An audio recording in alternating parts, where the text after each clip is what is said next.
Since it's creation versus evolution, so you both kind of have an affirmative. Who wants to start? Any specific? I'll say what I always say. It doesn't matter to me. We can flip a coin or whatever. You want to flip a? Flip a debit card since I don't really have coins on me. Heads or tails? Bankrupt.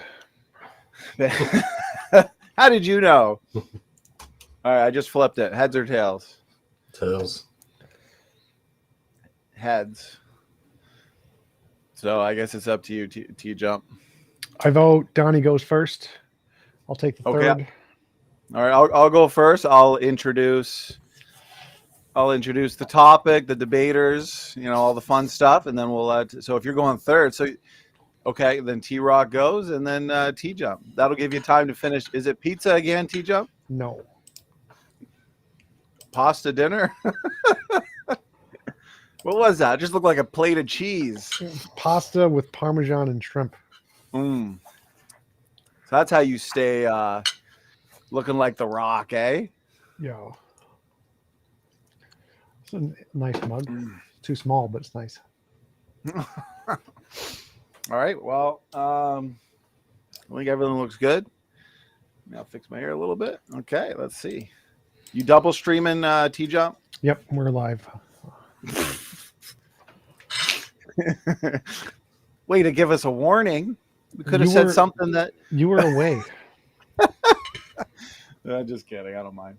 Okay, gentlemen, sit back, relax. TJump, you finish that protein-filled pasta, and TRock, you take a 2-minute nap.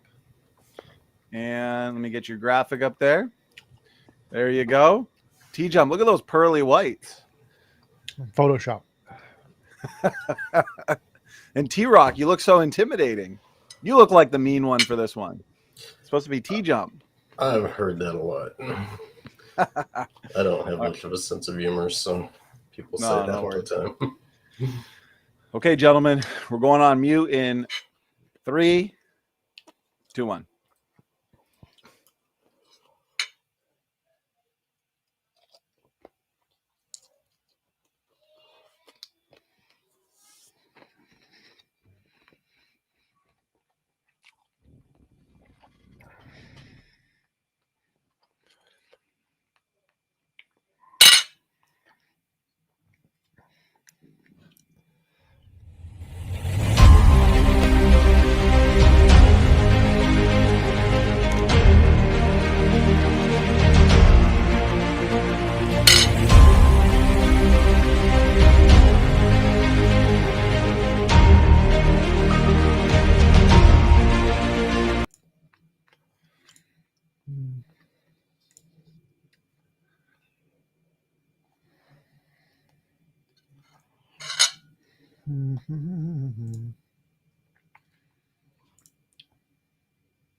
All right, here we go. We are live. Welcome, everybody, to Standing for Truth.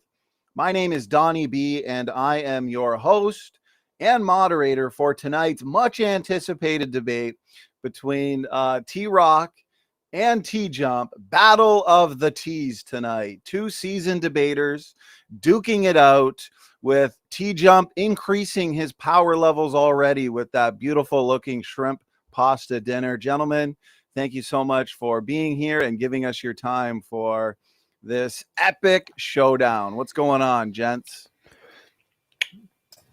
Nothing. Potato. Nothing Good at all. evening, everybody. Living the dream. Another day in paradise. Well, gentlemen, why don't we kind of break the ice, get to know you guys a little bit before we get into the opening statements. TRock, let's start with you.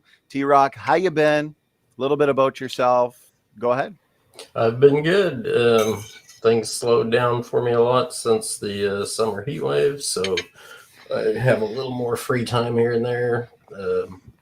Still have lots to do, but yeah, my position is young Earth creationist.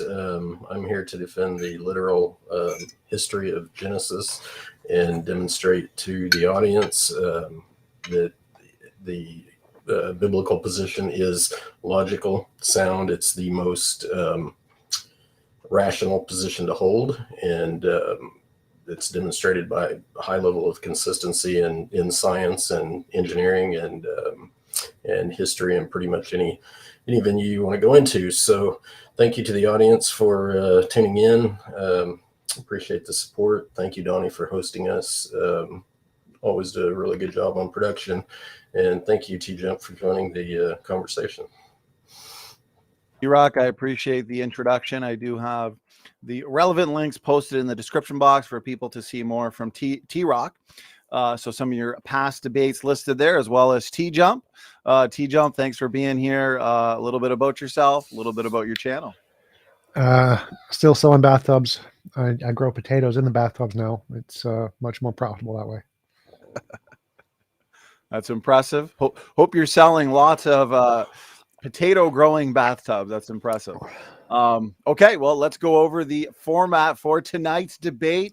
Specifically, we are debating creation versus evolution. So the good old classic creation evolution debate.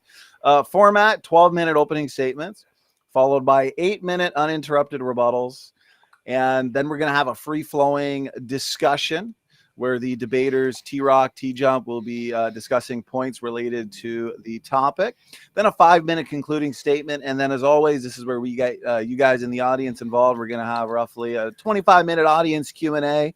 Just make sure you're tagging me with your questions at Standing for Truth, and that way I won't miss them. All right, well, with that out of the way, we're going to hand it over to TRock. TRock, whenever you're ready, you've got 12 minutes for an opening statement. And let me get the timer ready. The floor is all yours. Thank you, Donnie. I'm sharing screen.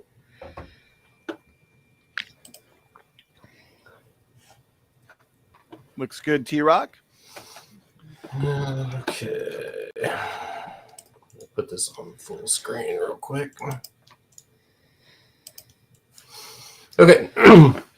As always, my intro, thou shalt not take the name of the Lord thy God in vain. If evolutionists use good arguments, they would be creationists. Again, not a knock on evolutionists. It's just not a very good position to hold. Okay, I don't have near as many slides as normal. Hopefully I'll be able to get through these.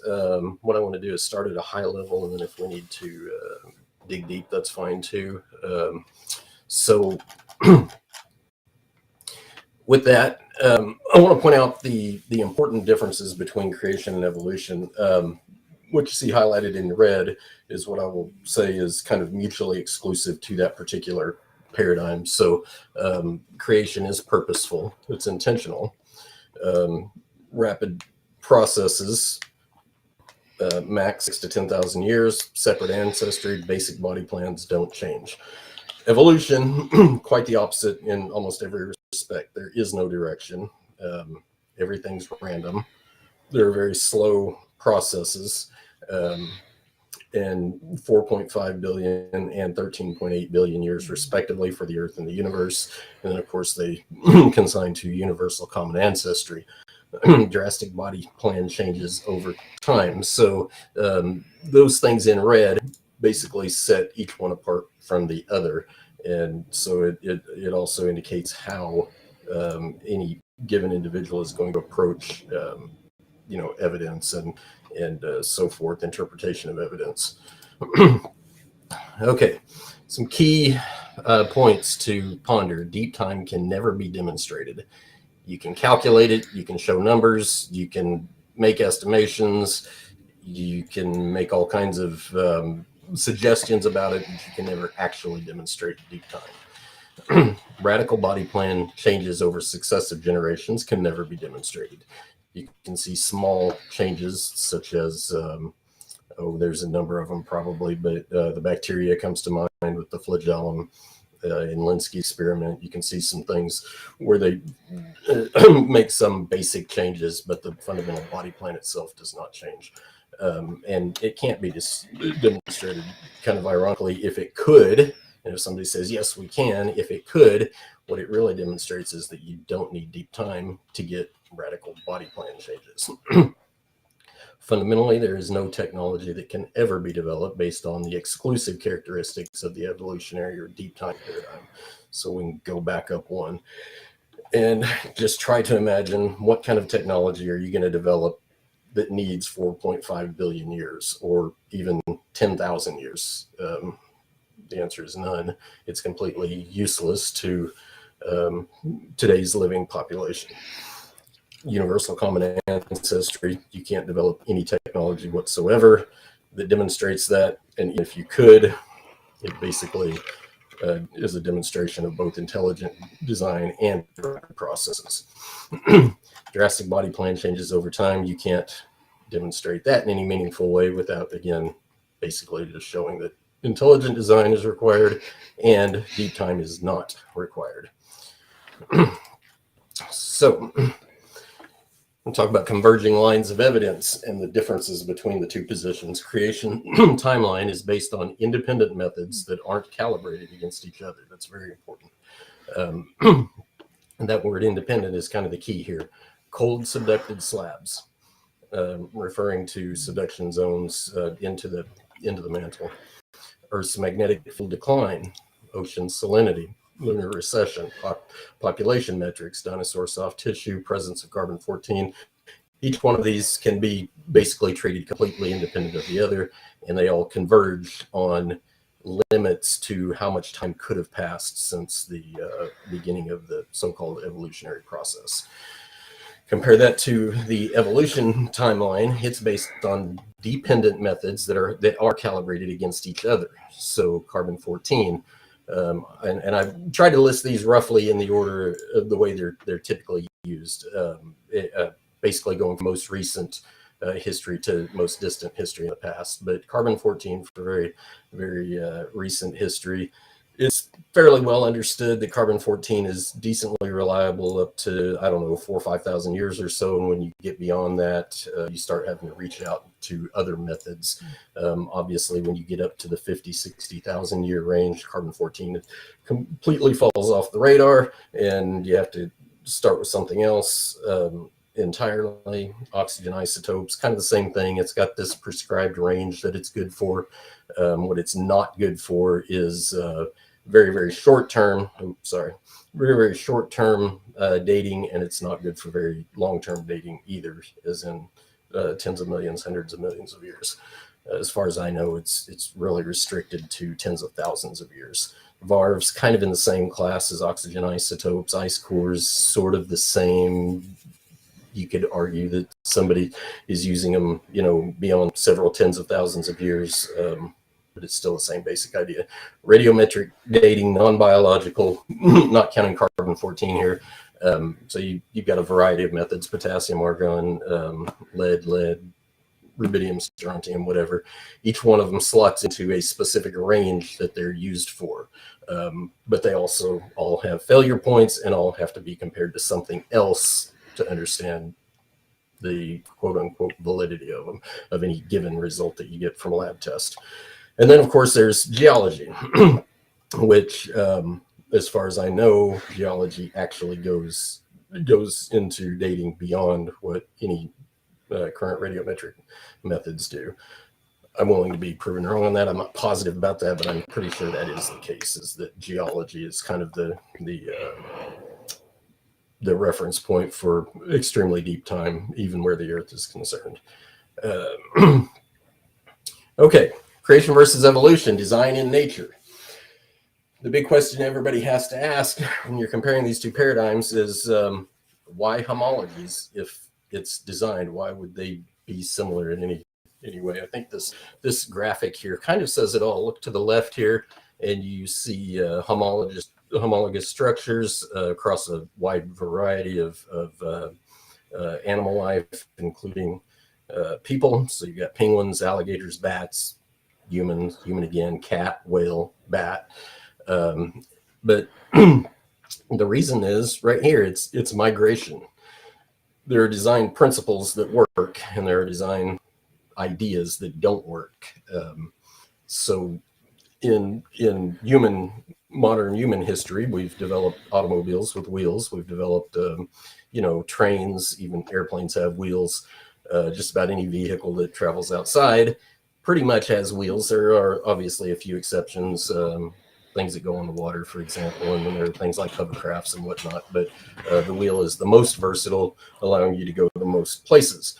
But it is far, far, far inferior to the multi-digit extremities that are found in mammals in particular. So I'm going to kind of restrict it to mammals, or I'll say not necessarily mammals, but land animals, because with this basic design of having spreadable fingers, having a flexible wrist, having an elbow joint, so on and so forth, all the way up to the shoulder, to get this much flexibility out of any one of these animals or people, gives you the ability to go into the mountaintops, go into the slopes, go amongst the trees, even climb the trees for most of them, not necessarily all of them, walk across rocks, sand, ice. You can see what I've listed here: mountains, valleys, caves, rivers, rocks, sand, trees, mud, lakes, oceans, gravel, inclines, cliffs,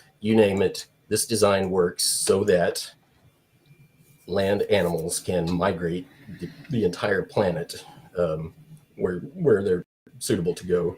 There are restrictions for any one animal type, of course, so you don't necessarily expect like a white-tailed deer to go into the deep snow of Alaska or something like that. But everything has its limitations on what it can do and can't do. But the greater point here is that you must have this type of structure. If you tried to have such a thing as a biological entity that had something like a wheel on it, it would not be able to go hardly any of these places. It would be extremely limited. So if an evolutionist can come up with an idea for how to derive locomotion that is so versatile without design, I'd love to hear about it.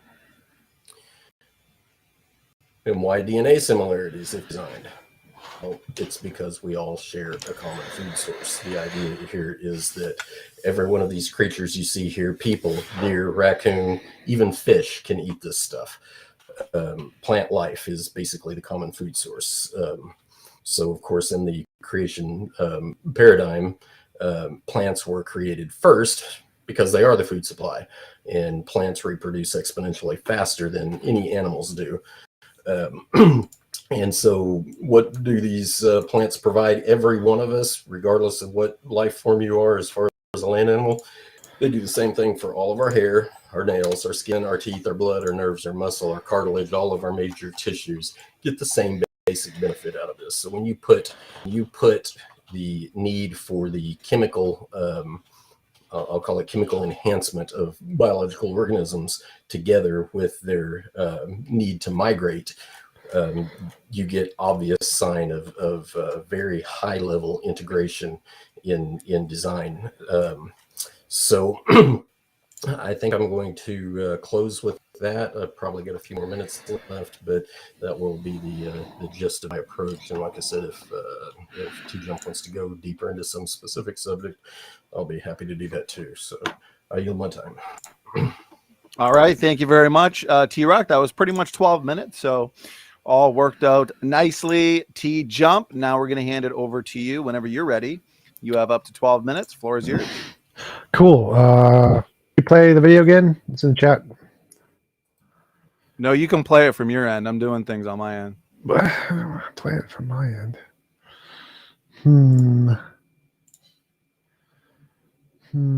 Let's see. I don't even see you guys anymore. Oh yeah, you made me full screen. Gotcha. How do I share screen? There it is, share screen. Come on, TJump. Do we really got to sit through the same video? I'm not Yep. allowing you to play a video. You're gonna have to do your own. Nope. Or I'll shut this debate down because I'm putting my foot. Listen, we're not coming into debates for you to just play the same video that you played last time. That's up to that's you. the evidence. So if you want, you can. No, if you want, you can just skip your opening. You want to skip your opening? Nope, I want to go play the right video into because your it's good evidence. No, you're not playing the video. You're not Yeah, playing I'm the video. playing the video. No, you're not playing the video. Playing the video. No. Yep. No. Yep. I'm putting my foot down. Yep, playing the video. It's got to happen. You could put the video in forfeit. the. I mean, if you want to forfeit the debate, that's fine. But if you're like just not going to let the opponent play the evidence, like, Well, I think it's a silly way to debate. But if you want to, TRock, it's up to you. It's your debate. If you want TJump to have another lazy opening statement because TJump probably can't understand, 90% of the words Jackson Wheat's putting forth in his video. So it's up to you, TRock. You want TJump to play a video for his opening? I'll be honest with you. I'm not typically. I'm super easy to going on just about everything. I think you know that, Donnie. But I really don't like the video openings. The whole idea is that somebody. I can leave. I don't care. Like if you guys don't want to look at the evidence because you're biased, that's up to you. But hey. No, I mean share the evidence, but I want you to share the evidence, TJump. I mean, why are you so lazy? That's what the video does. So play the video. So what lines of evidence does the video play? You'll see it if Chromosome you play the 2 video. fusion. Play the video. Tiktaalik, Archaeopteryx. So if you're not going to take my evidence, I'm just going to leave because this is just a waste of my time. If you're not going to take the evidence I'm providing. No, that's fine. That's fine. I'm a busy man. I got a lot to do. Okay, so if you're done, then good. Play the video or I'm out. It's up to T. It's up to T. Play the video or I'm out. Just tell me what to do. It's up to T-Rock to do. I'll tell you what. Let's compromise. TJump. Do 3 minutes of your video, and then you do your own presentation. Nope. Of whatever. I'm not compromising. I'd let you have 12 minutes of all your nonsense. So I get 12 minutes of actual science from an actual scientist. Oh, Jackson Wheat's an actual scientist? Yes. Okay. So what's his PhD in? You don't need a PhD to be a scientist. There's lots of scientists that don't have PhDs. Okay, so I'm a scientist. He has a degree. T-Rock's a scientist. No, you guys are not scientists. You guys are creationists. So you can play the video. You can play the video or not. So I just any scientist who believes that they're related to a pine tree is not impressive to me. So I'll play the video, but I will say that everybody in the chat is anti the video. Well, you're a creationist. You're in the minority here, but we'll play the video. But it's just not looking good for you. Can I ask real quick? Is this the same video? Especially if you want to be taken seriously. Exact. But I will say this. I will say this. You're playing the video on your end. You're not coming in here and making me as host play the video. TJump.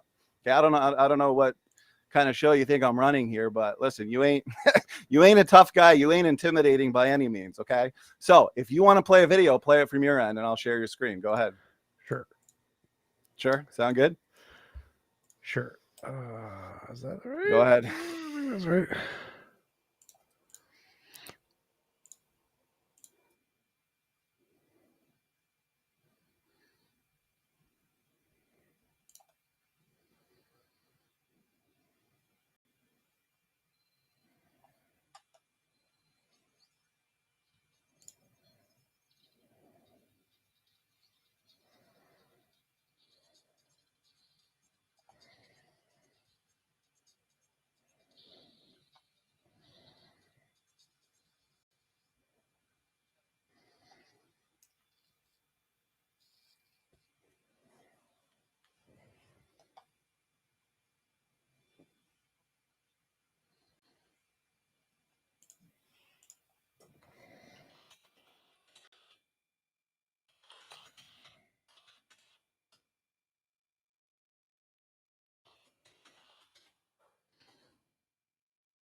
Anything of your own words, sir?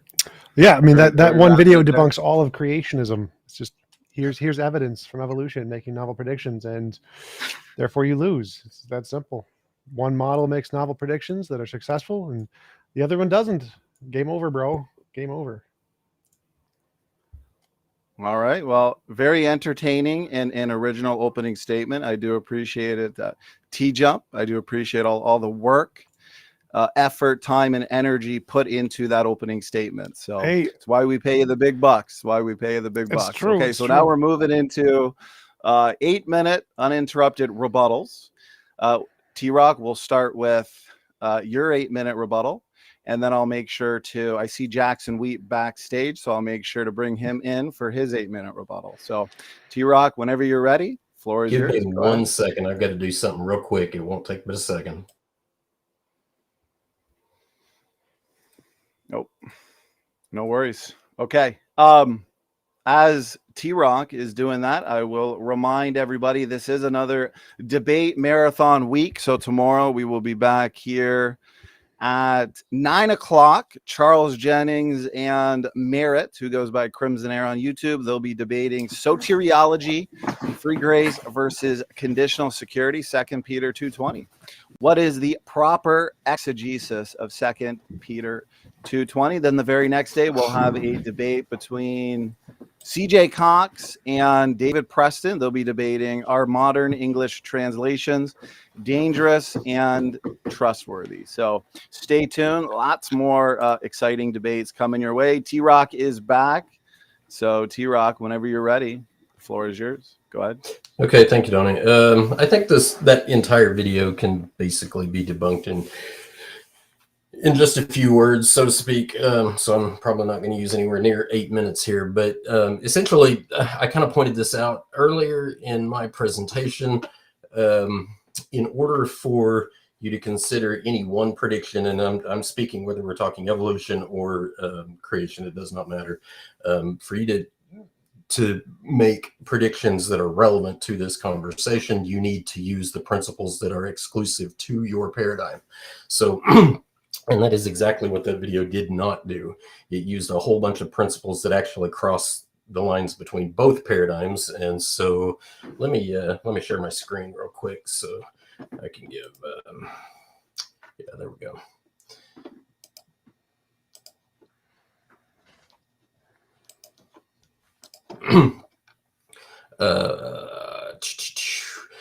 So I basically just scratched down some notes that were brought up there, and I'm probably not going to have to go past the first three to make this point. But the very first one that he talked about predictions was the moth and the flower with the longer proboscis that could reach down to the bottom of the flower. That is absolutely a prediction that can easily be made by creation. That's kind of what the whole point in this and this is that there is adaptability that's not mutually exclusive to evolution. There are changes in basic form, but not body plan, so to speak. So you don't need evolution to make a prediction about a moth and a flower. It's basically just a regulatory gene probably that extended the length of the proboscis, and you don't need deep time either. Birds and fused fingers, same thing. That is really highlighted here. Again, whenever you're designing locomotion for living organisms, you need something that can basically inhabit every environment. So obviously fish don't swim on land, and people don't go into the depths of the ocean. Nevertheless, what fish do have enables them to navigate a wide variety of water settings, and what people and raccoons and deer and all the other land animals have let them traverse a wide variety of land settings. So anyway, the point is there is a very smooth gradient across all of the different terrains that animal life has to inhabit. So it is easily predictable that you can find some living organism that can traverse just about any thing on the earth. So again, no deep time needed, and the principles that make that prediction are equally available to the creationists. So basically, that entire video was just a I don't know exactly which logical fallacy best lies, but it was basically something like a genetic fallacy where they're assuming that their predictions are unique to evolution when they're not. Almost every single thing that was mentioned can be derived from young Earth position, no deep time, and built-in design variability. So I'm going to yield my time with that. All right, short and sweet. TRock, let me check the. Okay, between 3 and 4 minutes. So anything not used, we can throw into the open discussion. So TJump, we're going to hand it over to you for your rebuttal. Go ahead whenever you're ready. Yeah, I don't think he understands how science or evidence works. Nobody thinks that predictions are mutually exclusive, that only one thing can make a prediction. Literally, in science, there's called a problem of underdetermination, which means infinitely many hypotheses can explain all predictions. It doesn't need to be exclusive to one hypothesis to be evidence. It's just not how it works. The fact that creationism didn't make any of these predictions is why it's not evidence of creationism. The fact that you can say I can post hoc make them is like a kid watching a basketball star do like a dunk from the 3-point line and saying, I can do that. Like, no, you can't, kid. You think you can. If you can, go do it. Stop telling us you can. Start making novel testable predictions. But creationists don't do that. It doesn't happen. The only people doing that is the real scientists. The scientists are doing these, which is why there are dozens of examples like Jackson Reek provided. Creationists don't provide any. They just say, oh, I can ad hoc do that too. But they can't because their model doesn't make predictions. All right. Not a genetic, another short. I don't know why I thought it was a genetic fallacy. A genetic fallacy is a fallacy of origins. I don't know why he said genetic fallacy. There's not a genetic fallacy. There's nothing. The origin makes no difference to that argument. Not a genetic fallacy. All right, TRock, TJump, with all the fun aspects of this, I'm sure, debate to remember out of the way, we're going to get into some discussion. So here we go. Floor is now opened. TJump just ended with his rebuttal.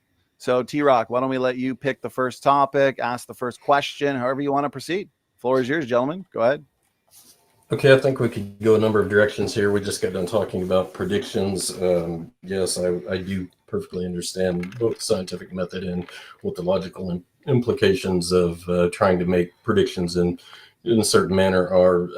The idea that there are infinitely many hypotheses basically just sounds like you've got an unfalsifiable paradigm. Oh my God. But having said that, I have a quick question for you. Can you give a prediction of the evolutionary paradigm that specifically uses the ideas that I mentioned early in my PowerPoint of things that are exclusive to evolution that do not pertain to the creation position at all? So clearly you don't understand the scientific method. So the problem of underdetermination isn't about a theory. It means that there are infinitely many theories that can all explain any data always, no matter what. It's logically impossible to give like a piece of data that couldn't be explained by a different hypothesis. No matter what you give, any data you always see will always be able to be explained by a different hypothesis. So if you're asking me, can I present a piece of data that can only be explained by one hypothesis? No, that's literally a logical contradiction. You can't do that. It's a square circle. So the problem of underdetermination states any data can be explained by infinitely many hypotheses. Creationism, old Earth, creationism, the Big Bang hypothesis, they can all explain all of the data. Like, for example, an alien kidnapped us all, put our brain in a vat, and the world was created 5 minutes ago, or 1,000 years ago, or 10,000, or 1 billion. You can explain all the data with that. So the fact that the data can be explained by multiple hypotheses literally doesn't matter. Nobody cares. It has nothing to do with the scientific method. It's completely irrelevant.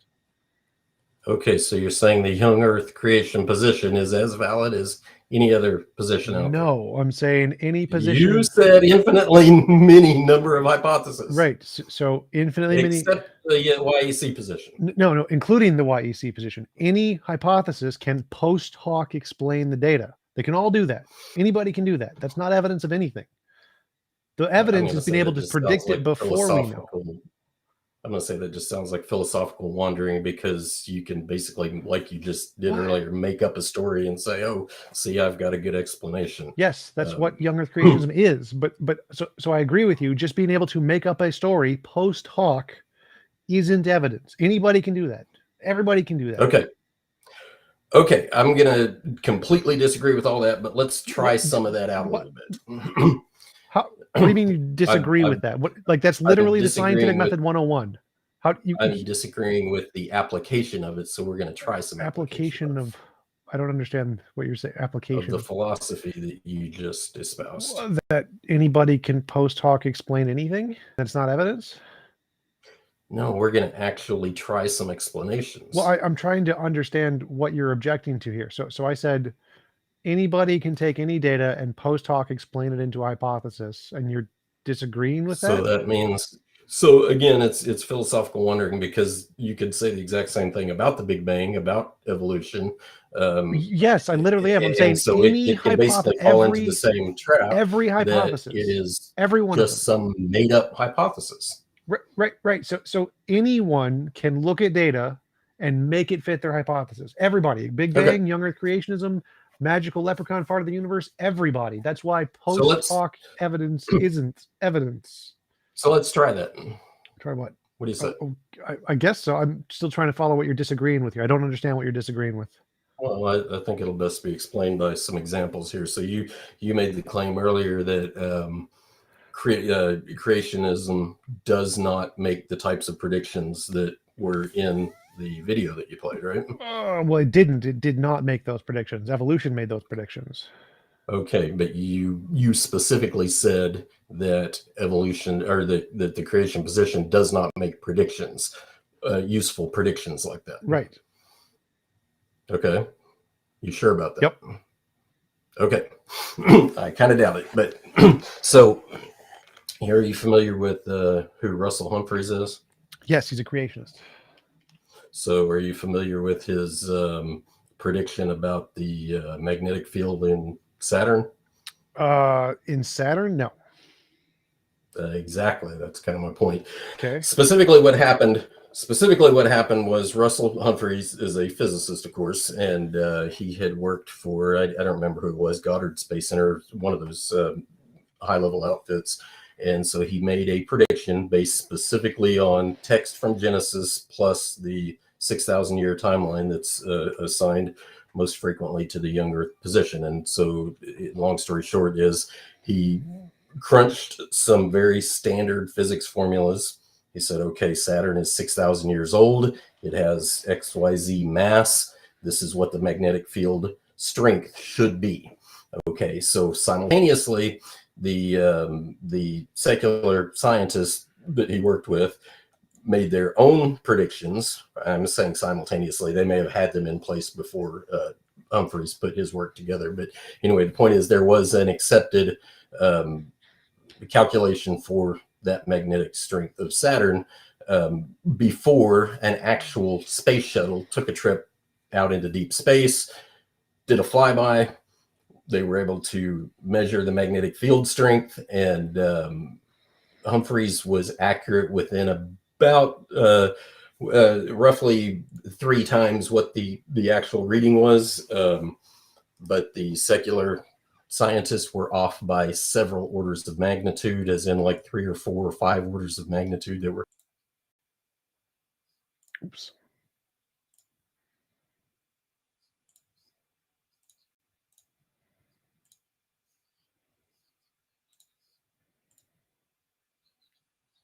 Makes an accurate prediction. The other one flops considerably.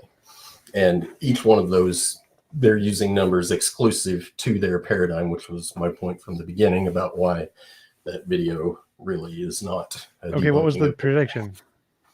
What was the prediction? I just told you the actual field strength of Saturn. What is it?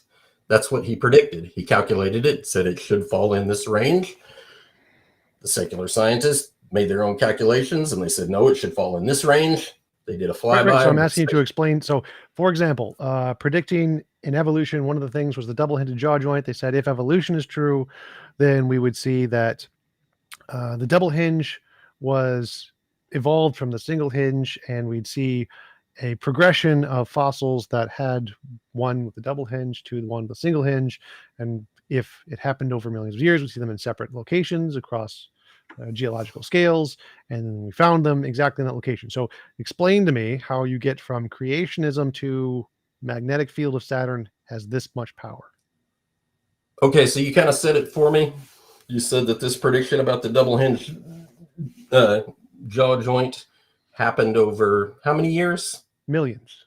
Exactly. That's the point.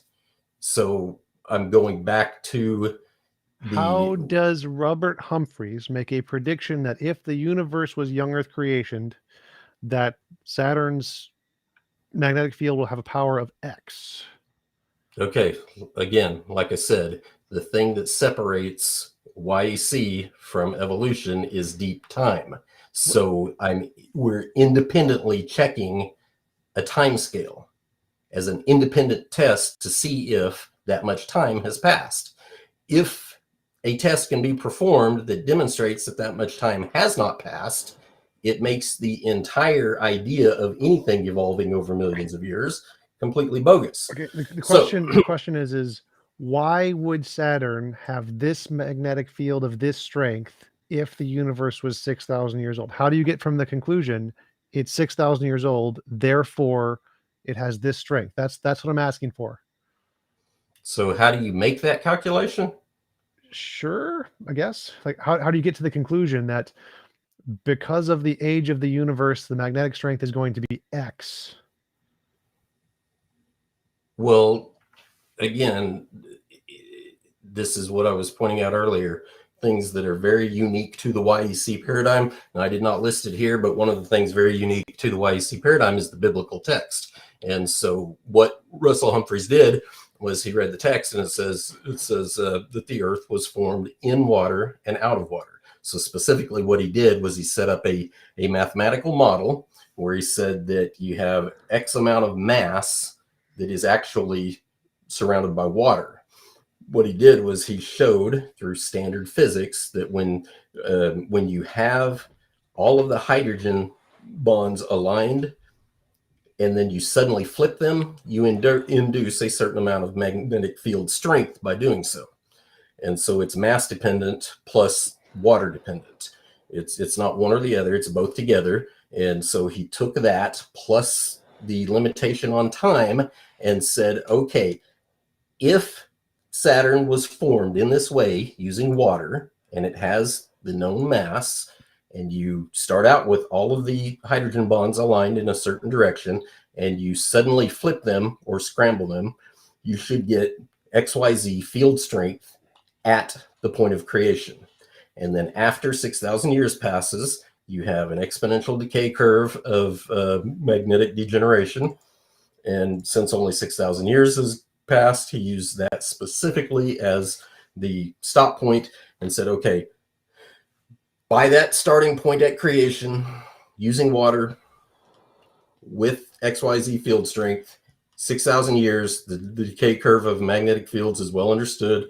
We can measure other planetary bodies, the Earth, whatever. So anyway, he makes this prediction, and when they do the flyby, he is very, very accurate, whereas the evolutionary paradigm that did not start with water and does not use 6,000 years as a limitation, he comes up with almost identical to what the actual field strength is. So that's relevant. So that doesn't answer the question. When you try to apply deep time, where do you get it from? That's the big question for everyone. Where do you get the deep time from? So again, you're not answering the question. The question is how did he get to the conclusion that the number, whatever it is, of the magnetic strength of Saturn would be exactly that from the Bible? You're saying he does some magic with some numbers and poof, he gets it. Doesn't help me at all. So I need to be That's not what I mean, told you pretty specifically for a no, layman. I told you pretty you specifically. didn't tell me anything. You said he read the The Bible, Bibles, and he the said, Bible. based on mass and that was formed in water, that it has No, some magnetic strength. Where does it say what the mass of that's not what I Saturn said. is? I said the world was formed in water and out of water. What does So this have to do with Saturn? in the evolutionary paradigm, the Earth was not formed in water and out of water. What does this have to do with Saturn? Because that you have to have the water to know how to calculate the field strength starting point. Of Saturn. How do we get world formed in water to Saturn?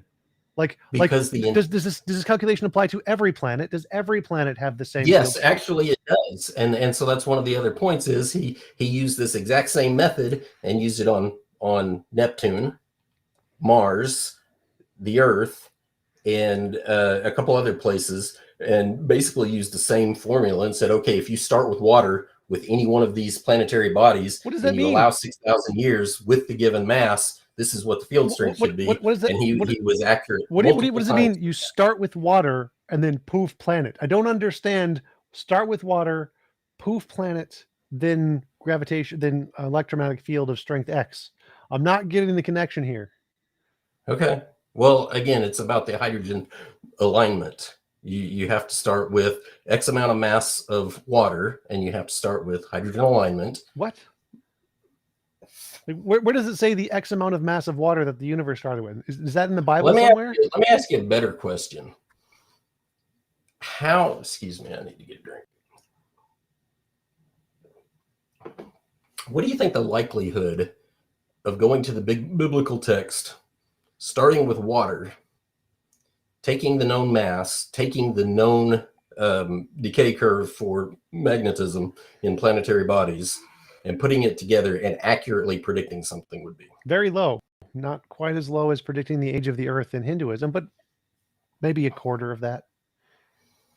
So can you show me anywhere at all that you can demonstrate reasonable assumption of deep time?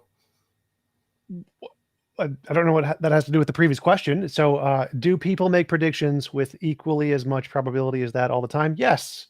Hindus predicted the age of the Earth, 4.3 billion, within 5% accuracy.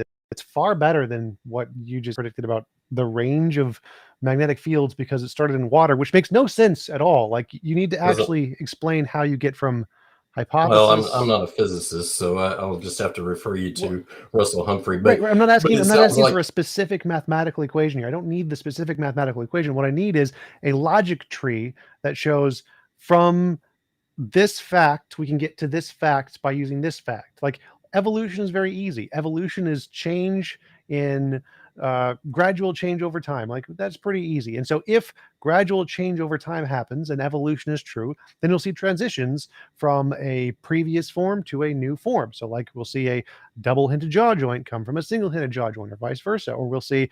I'm going to say you have not actually seen that. I'm going to say what you've actually done is dug up fossils in a variety of locations and inferred that. Not saying I've seen it. The point of this is to explain clearly how you get from hypothesis to expected result. That's what I'm trying to understand here, is how you or Robert Humphreys gets from hypothesis, Earth creationism, to expected result, magnetic field of Saturn. That's the part I'm missing. So in evolution, it's easy to understand that. You can cognitively imagine in your head, if evolution is true, gradual change happens. Gradual change goes from one form to another. And so the fact that there's a double-hinted jaw joint here and a single-hinted jaw joint here makes perfect sense, because there's gradual change. It's very, very easy to understand how the argument works in a structure. Yours makes no sense. You're just saying creationism, therefore magnetic field. But I need the middle part there of how you get from creationism to gravitational field, or electromagnetic field. I think I explained it really well. You start with the mass. You start with the given mass. What do you mean? So like we look at the mass of Saturn using actual real science, not creationist science, and then we start with that, which has nothing to do with the Bible, and then what? So you take the known mass of Saturn Gotcha. by observation and gravitational calculation. Yep. Take the known mass of Saturn. Yep. You assume it started out as a body of water. What do you mean? So literally 100% of Saturn was that mass and water? I think Russell Humphreys would have to clarify that point, but I did get that impression, yes.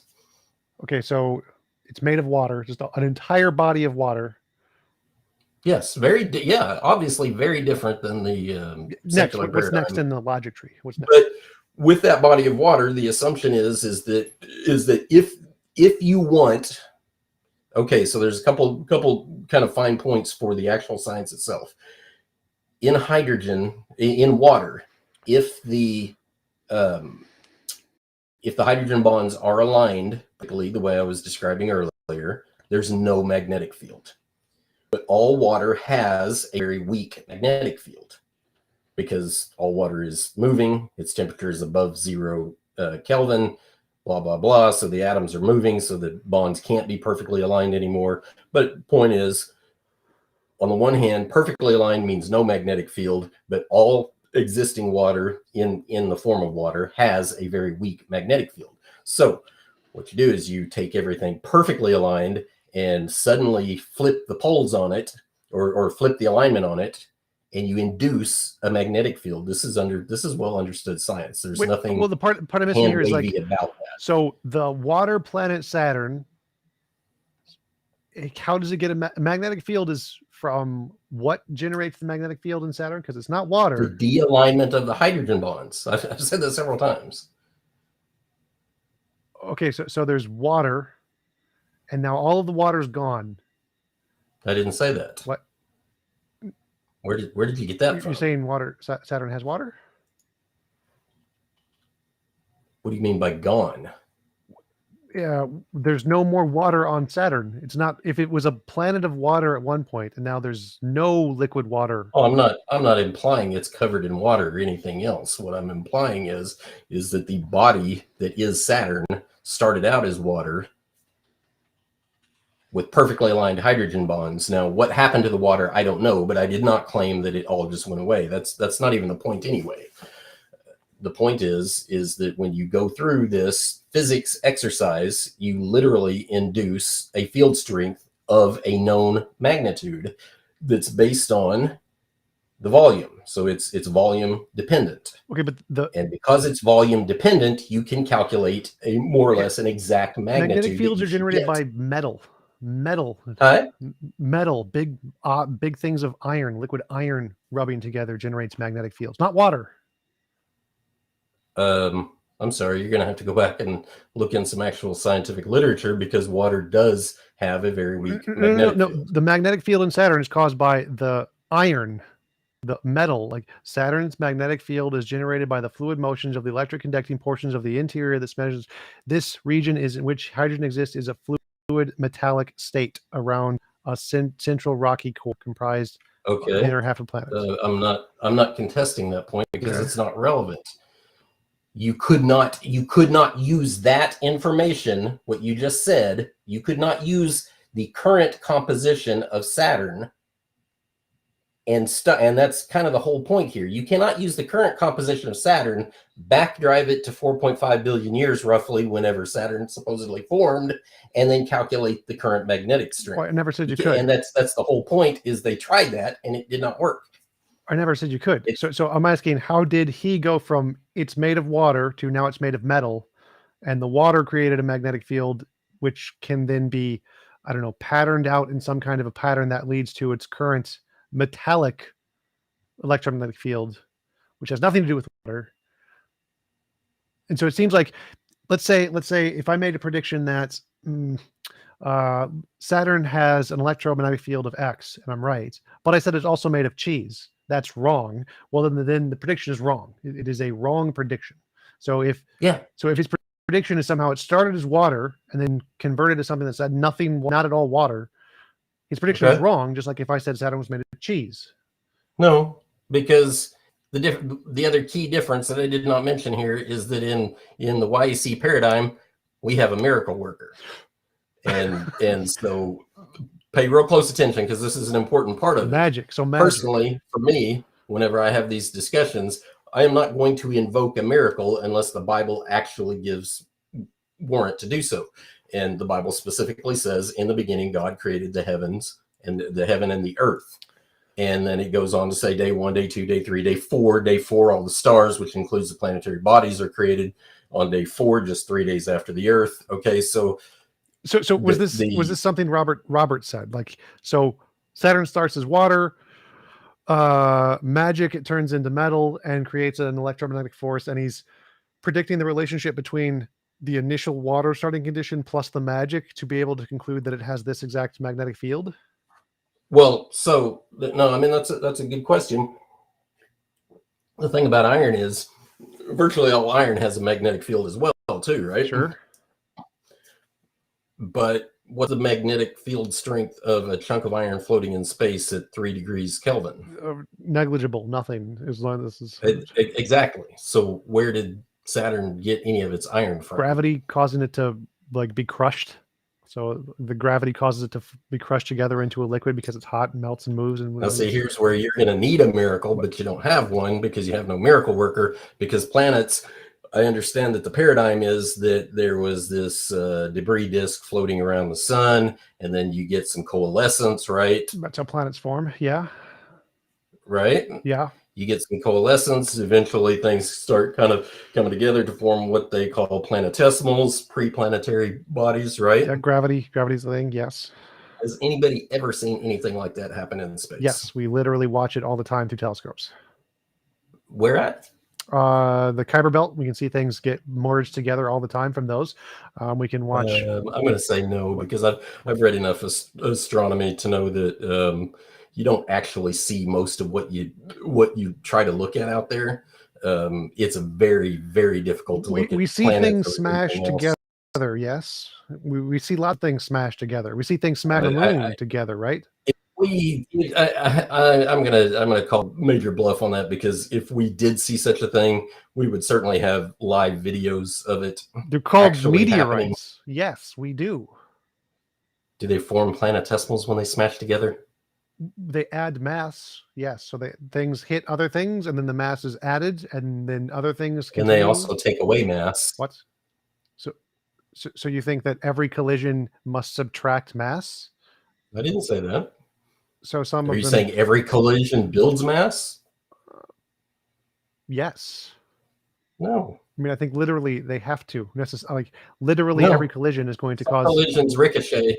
Some collisions ricochet. Some collisions hit, ricochet, and basically eject more mass than what the initial impacting body had. Right, but they still add mass to one or the other because it's going to get ejected and then fall back Sometimes in. they just fly apart. And then fall back together eventually because gravity is a thing. That's another major problem with the evolutionary paradigm. So let's say collisions at a low enough speed will clearly combine, right? Like if we drop two objects, they fall together.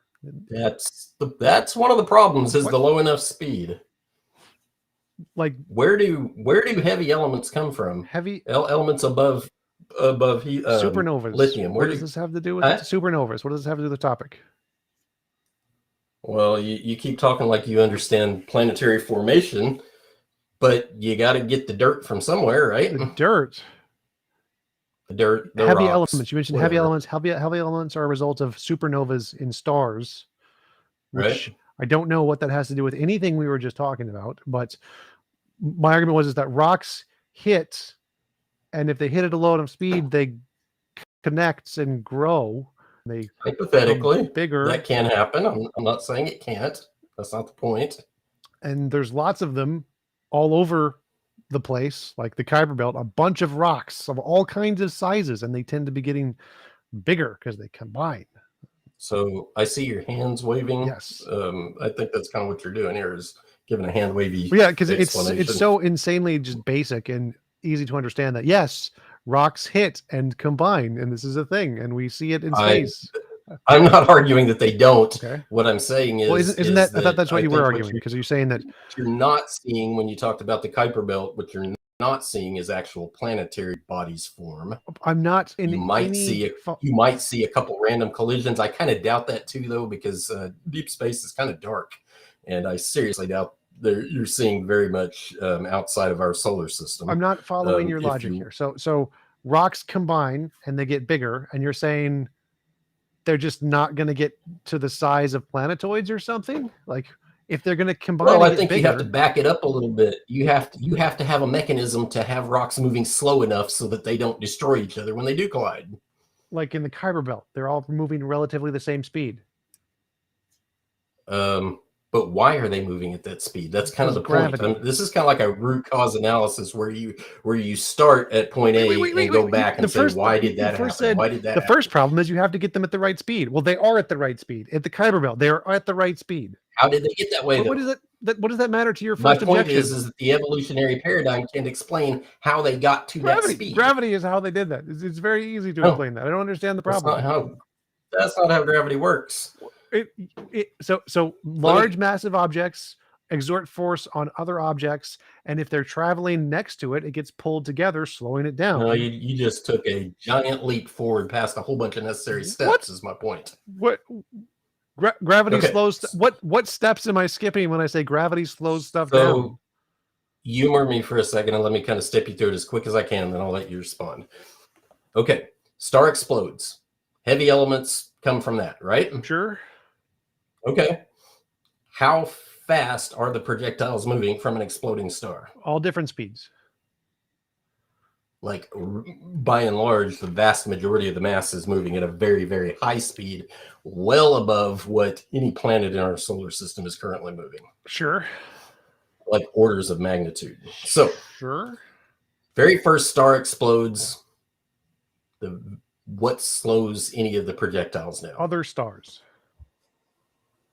TRock, before you continue, maybe just another minute of this topic, and then why don't we shift to, because I know there were just so many good points that could be discussed, and you guys may have been discussing this one for a while, but that's also kind of what the audience is pointing out. So okay, maybe another minute of this, and then redirect to another topic. Fair enough. I'll wrap up my explanation real quick. You got a star exploding, you got debris flying through space. Yes. Stars are not going to slow it down the way you think it is. Either they're going to impact sucked in by the gravity and get burned up and not become a planet, or wait, that's slowing it down. In most cases, they're going to miss the star completely, or if they can be influenced by the star's gravity, chances are they're moving so fast and they're not close enough anyway that it's basically going to change the projected path that they're on, but it's not actually going to capture anything, because if it does get close enough to capture, it's going to be whizzing around that star super, super fast, and the actual linear velocity is not going to be decreased significantly at all. So we can literally see this. Physics tells you, like, we can literally see supernovas happen in space, and we can see that when the supernova happens, the debris is curved by a galaxy, other stars nearby. The gravity pulls it into the other galaxy. Like, it's not going past. The vast majority is going into the other galaxy, into a nice little ring formation on the edge of it. So are you telling us that you've actually seen some of this debris captured in the orbit of a star? We see that's lots of examples of that, literally, from Hubble and the new one. Yeah, probably. I think not. I think you're going to have to actually bring that evidence that you saw debris captured in the orbital path of a star. Oh, okay. Of a star, not a galaxy, a star. Wait, galaxies are just a bunch of stars. Why is that a problem? Because planets form around stars, not galaxies. What? So star explodes, sends matter in all directions, and that matter has to be slowed down by something. There's other matter in the form of other stars and other rocks, planets, white dwarfs, neutron stars, black holes, and they pull on that stuff to slow it down. And it gets pulled into the galaxy, which is just a collection of a whole bunch of that stuff.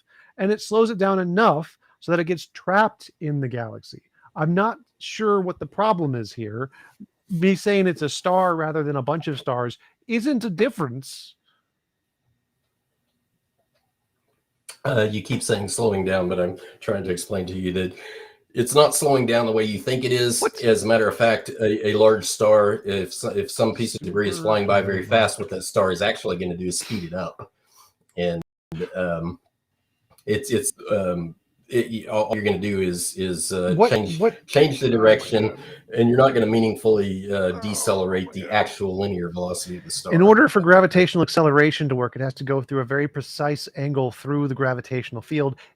Of all of the different degrees it could go through, it's incredibly small percentage will actually get sped up. The vast majority can get slowed down in any direction.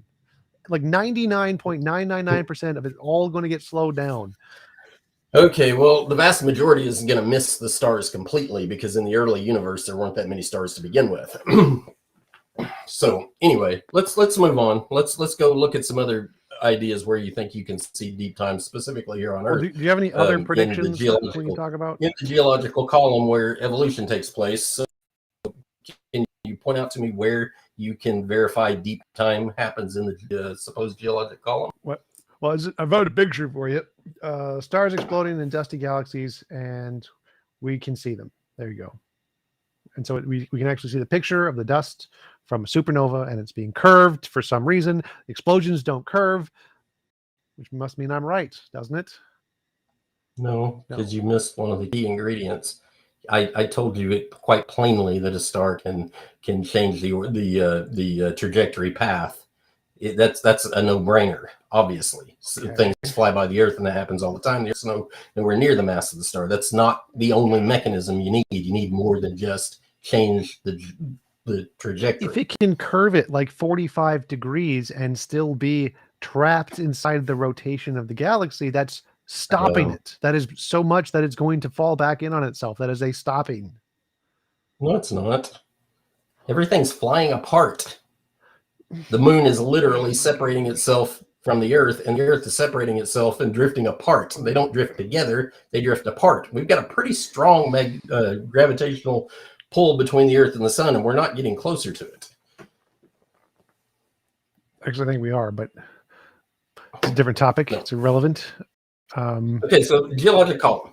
Where do you see deep time in the geologic column that alludes to the idea that the fossil transitions that you mentioned are actually the result of a lot of time?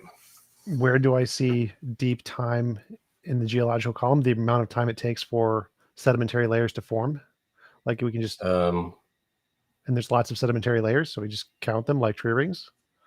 Really? So if you see sandstone, for example, let's say it's 30 meters thick. What's the deposition rate? I have no idea. Okay. Let's say it's 30 meters thick and it's deemed to be, I don't know, 100,000 years old. What's the deposition rate? What does it have to do with the topic? Well, I mean, you don't have to give me a number, but it could be calculated hypothetically, right? Sure. Because what you're saying is you're getting a very slow, continuous deposition of the exact same material over hundreds of thousands of years. I'm not sure how that works either, because that's not anything anybody has ever observed in real time or could observe. What are you saying doesn't make sense there? Well, I'm just pointing out it does not make sense that you would have, let's say, 5,000 square miles of sandstone and it's all the same material, and it just kept depositing the same sandstone year after year after year for 100,000 years and never got anything else mixed in with it. That wouldn't make any sense. We literally know that there are gravitation or like volcanic eruptions that leave sedimentary layers that we can literally see. Here's where a difference happened. So where's the erosion? What erosion? Exactly. Erosion is a process of water. So water hits something and erodes something. So if there's no water, there's going to be no erosion. But with slow and gradual deposition, certainly you have weather going on the planet that is going to erode while the deposition is happening, no? Sure. What is that? Okay, like, it's not going to erode an entire layer of an entire continent. That's not what I'm getting at. I'm not sure what you're getting say that, but let's take a cross section of part of the geologic column where you've got, these 30 meters of, which is really, really thin layer compared to a lot of strata. But anyway, 30 meters, you got a cross section of it, pure sandstone. If it was really laid down very gradualistically over 100,000 years, why isn't there any erosion in the midst of that cross section? I don't know. Why isn't there any apparent? Well, erosion is stuff that won't be there. So erosion is cutting stuff away. And so if there's like a layer of sand and you cut away a layer of sand, then it's not there anymore. And a different layer of sand will go on top of it, and you won't see the layer of sand that is missing because it's not there. Okay, that's great. But now you're implying that 5,000 square miles and erosion always just made a perfect shear off the top, like a planer on a board or something. I don't know what you're arguing. I have no idea what you're arguing right now. You just said that. So if there's erosion, that means something's gone. It's taken away. So why don't we see something not there? Because it's not there. And to get no apparent erosion, what erosion actually does is cuts crevices and channels and things. Right, and we see those. not just shear off the top and leave no evidence that Right, like erosion when a happened. river, when it goes through something, it erodes it in a big Exactly. line, and we see that. That's what the Grand Canyon is. Why do you have 5,000 square miles anywhere in the world Because there of was no pure river there. sandstone with no rivers in it? Because The rivers, Grand Canyon does. Yes, the Grand Canyon has a big yes, slice carved through it from rivers water don't erosion. cover the majority of the planet, so most of the planet won't be covered in rivers. So Like in 100,000 years, most, not like, that so I'm just to asking like for a take river to the be Grand formed, Canyon. but if any rainfall at all had happened, there should be some sort of channeling erosion, however thin it might be. You should distinctly see No, these crevices where erosion has cut, however shallow they might be. You should see a little bit of water erosion from even minimal rainfall, and then more layered on top of that, and then that should follow the previous curve, and then maybe erosion in a different place dips into it slightly and erosion happens over a long period of time, not a day of rainfall. A day of rainfall isn't going to cause erosion on geological timescales of sandstone that are 30 meters deep. I have no idea what you're even saying. Like, in order to cause erosion that is noticeable, it would take months of constant rainfall going in the same direction in the same place, which is a river. And we do see that at rivers. Where there aren't rivers, we won't see that because there isn't enough water in that one location to erode the matter in that location and leave a mark. So one of my favorite examples of this is a map I brought up in one of my previous debates of the U.S. It's an elevation map, is all it really is, but it shows that like the western half of the U.S. is on average at a significantly higher elevation than the eastern half of the U.S. Now, what's interesting to me about that is that you're kind of just throwing erosion out there and saying, "Oh, erosion removes stuff." Well, obviously, it does, but there's a specific geometry you get from annual rainfall erosion, and there's a specific geometry you get from trade winds erosion too. Neither of those are apparent in many meters of sandstone deposits across the world, but because they aren't everywhere. So in this, I don't understand in this U.S. elevation map that I'm talking about, you've got places at ground level, thousands of feet above sea level, where there is supposedly, there are dinosaur fossils found, but they're found at ground level, and they're a couple thousand feet above sea level. Now, what's the problem is, if they're dinosaurs at all, they're at least 65 million years old, so is right? your argument that you must see erosion in every rock layer or it's fake? I'm saying, well, there is actually, yes, because there's a very specific reason for that too, and it has to do with lunar recession. What? Yeah. Why would you need to see erosion in literally every rock layer? Because the further you dial back the clock, the closer the moon is to the Earth, and the heavier the gravitational pull, the higher the tides, the stronger the trade winds, the strong, everything just increases in magnitude as the moon approaches the Earth. All you're doing is accelerating erosion going backwards in time. So 100 million years ago, the moon was way too close. And by way too close, What does it have to do even with 10%. seeing geological erosion in sandstone? Huh? What does the moon's distance have anything to do with seeing geological erosion in every layer of sandstone in the world? I'm not following your logic here. I just told you you've heard of the inverse square law, I'm sure. Like the distance, the rate the moon is receding. What does this have to do with That's not the rate the moon is receding. It's the inverse square law. They're two different things. I'm trying to understand which has to do with what in the argument. You're saying the moon is receding, so it has. And I'm trying to tell you, but you're going to have to listen for a second, because the moon, if it's 10% closer, take the inverse square of 0.9, and you can calculate what the actual percentage increase in gravity is. 10% is too much. So the moon is currently some 240,000 miles away from the Earth, so 10% would be 24,000 miles, and so 216,000 miles from the Earth. It's still way out there, but at that 10% decrease in distance, you literally get some 23% increase in the gravitational pull, which seriously accelerates the erosion rates on Earth because of what the moon does to the tides. On the rivers, not on everywhere. No, everywhere. The moon literally lifts dry ground. Sorry, it does. The moon literally lifts dry grounds. It moves water. It moves the ocean. The moon pretty much stirs Well, everything. the moon What? can bend the planet a bit. It doesn't like literally lift a layer to cause erosion of that layer. It's not like we're going to select the top layer and move this one layer a bit because moon. No. Okay, but think about what you just said. Yeah. Moon bends planet. Yes. Okay. It's So egg-shaped. 65 million years times 12 lunar cycles for any one point on the planet, you're literally flexing the ground up and down All of it. by several feet, actually, Yes. in some places, depending on how rigid the terrain is. Right. But it can literally flex the ground up and down Yes. 65 times 12 million times. And you're saying we shouldn't see any signs It's moving of the it should all whole just planet. be perfectly homogeneous all the time. The layers form on the top. So if it's bent up and then bends down and the layer forms, and then it's bent up If it and bends up, bends down, the layer forms, they're going to look the if it same. bends up and it bends down and it rains even a few inches a year. What is the rain? Rain wouldn't make a difference here. There's no. Rain makes a big difference. To the rivers where the erosion takes place. Rain does not only happen where there are rivers. In order to make a rain causes erosion where there are not rivers. Sedimentary mean? Sedimentary. What does that mean? So let's switch gears again. What does a sedimentary layer, like dirt isn't a sedimentary layer? If we look at the dirt on our lawns, is that going to form a sandstone layer? Are we going to see the little worm trails in my yard out front in the sandstone layer? Is that going to be there?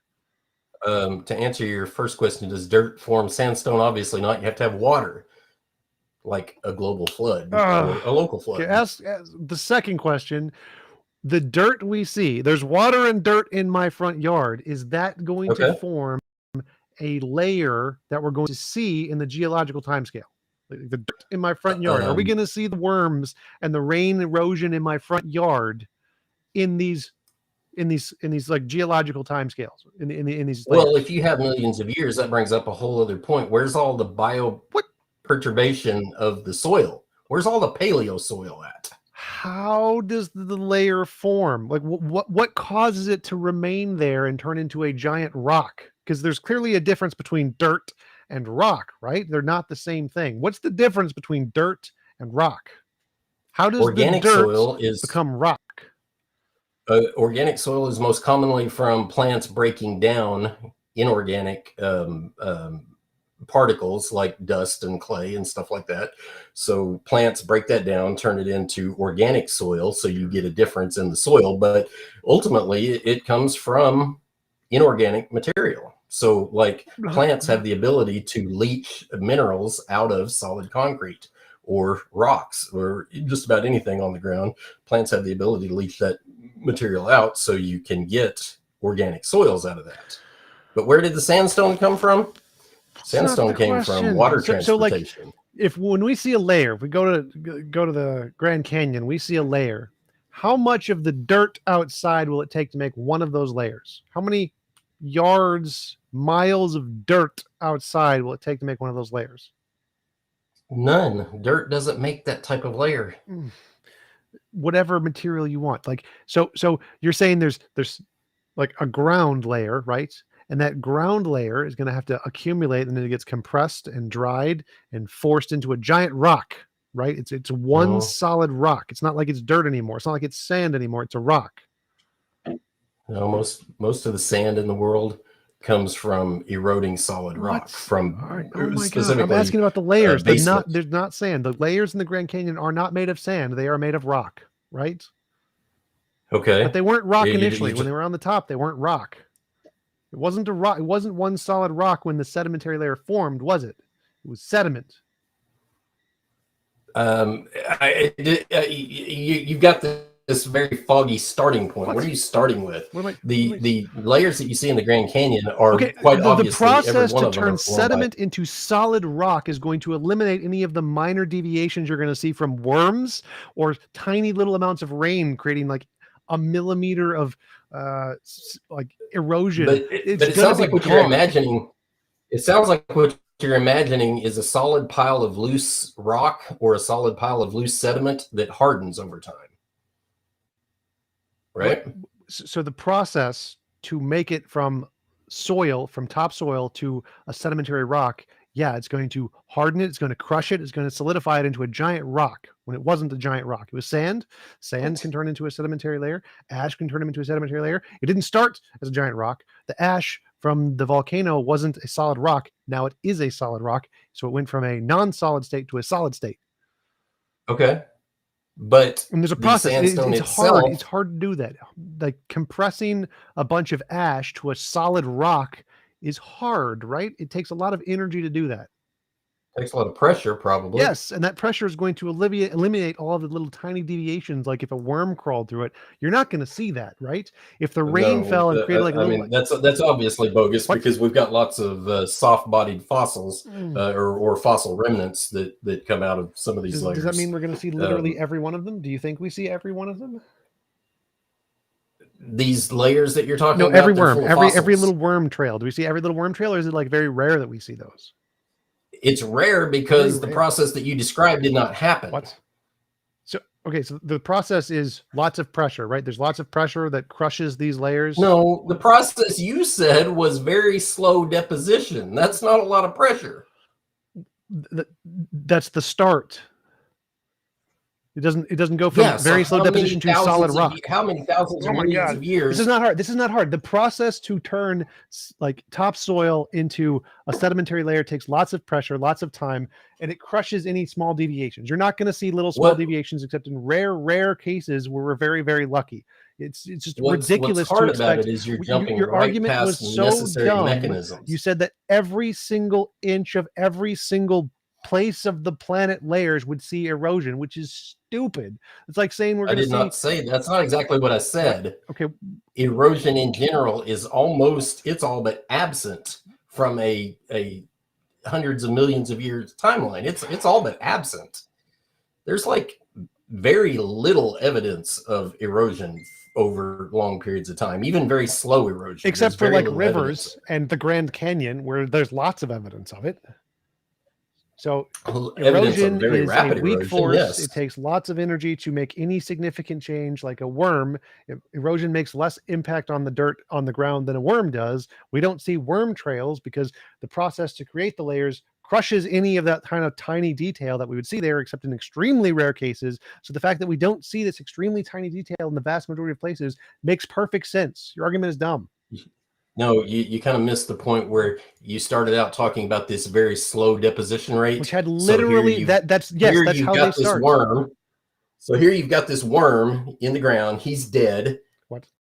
Very slow deposition over the top of him. He doesn't have any pressure on him. There's no pressure there. He's got literally, in your paradigm, tens of thousands of years with very minimal pressure and plenty of time to fossilize. And so you're kind of bypassing that step, and you went from, we get this very slow deposition to all of a sudden we've got tons and tons of pressure from thousands of feet of rock, or however you want to describe it. But you're literally jumping off of one literally onto a none of that is an objection to my argument. In between them. Literally none of that is an objection to my argument. So if a worm dies, the bacteria in it's going to decay it, and so none of it's going to be left in there anyway. Yeah, that's a great point.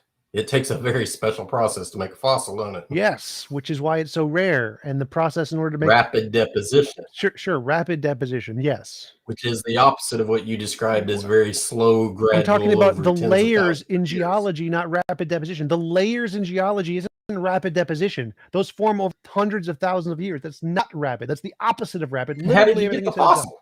What?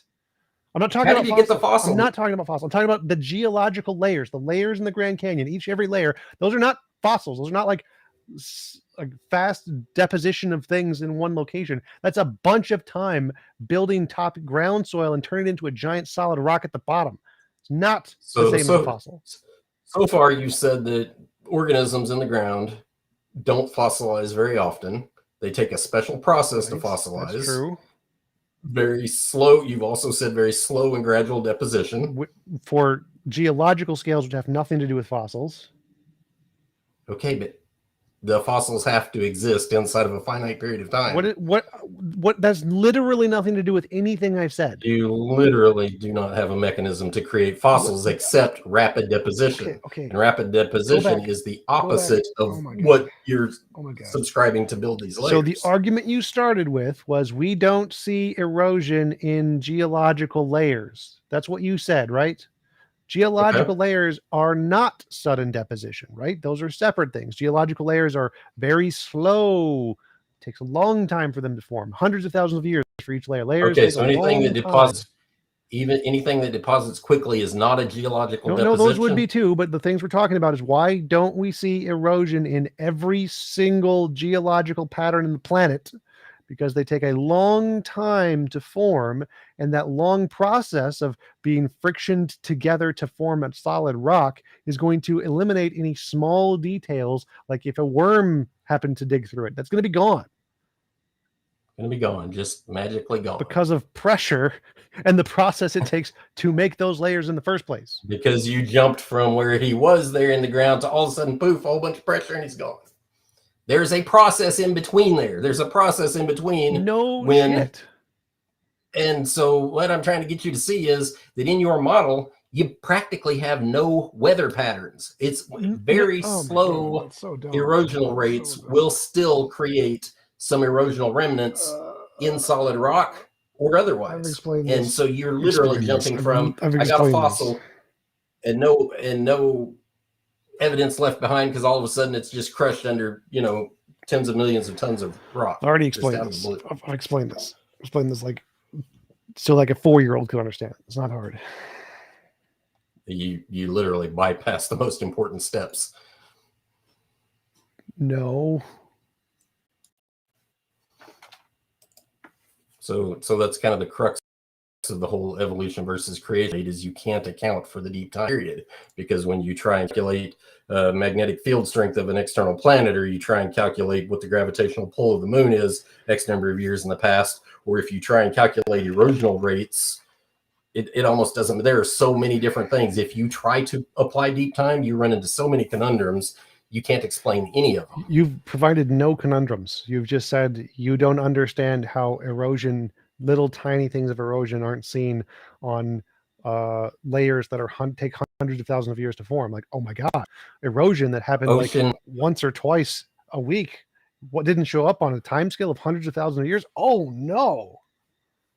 Then how do you get any fossils?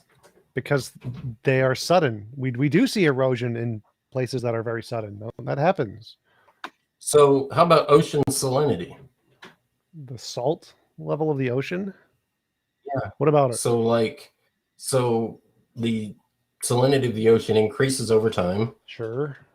If you try and wind the clock back at the known rates of the salinity increases, you run into this problem where you've because you're winding the clock back, that means that the salinity decreases as you go back in time. You can't go back in time 65 million years and get and arrive at any logical conclusion about because the why rate the wasn't salinity of the constant. ocean So is problem solved. Give me 1 second, please. I'm gonna have to take a quick break. Okay. You know what? That'll be a good time to wrap it up anyways, because looking at the clock, we went about 10 minutes over anyways. Good discussion, gentlemen. Ended up being entertaining anyways, so appreciate it. We do have some questions, and we can just move into closing statements, and it'll be TRock who goes first, but since he's going to be MIA for a minute here, I'll just go over some announcements in terms of debates coming up. So actually, firstly, thank you so much for all the super stickers, super chats that have come in showing support and love. I do appreciate you guys are the life and blood of this channel. If you want to send in any last minute questions, you can do so right now. And okay, few debates coming up. Ken Hovind, Jay Bundy at the end of the month, Evolution on Trial. This will be Kent's 300th debate, and Jay Bundy's an evolutionary biologist. This one should be a ton of fun. I'm looking forward to this one. And as I reminded everybody earlier, we do have debates coming up in the next couple nights. So this one, 2 Peter 2:20. This will be a soteriology related debate. So Charles Jennings and Merritt. And at the end of the month, another soteriology related debate. This one specifically on James 2. So we got some more specific debates on some of these more controversial verses. This will be Charles Jennings, David Preston, both well-educated individuals on this topic. We got Matt Slick coming back here in a week or so. He'll be debating Stanley Terry. Was Jesus fully God and fully man during his earthly ministry? And then in 2 days, we've actually got a few Bible translation debates coming up for you in the next month. This one will be CJ Cox and David Preston. First week or so of September. This is just a snapshot of the overall content. So just make sure to, check the event section. So it's either the first or second week of September. We're going to have, yeah. Which position is David taking on that one? David is taking the King James position. And then CJ What's the King James position? I'm not a theist. Oh, okay. He's taking a King James only position. So it's trustworthy.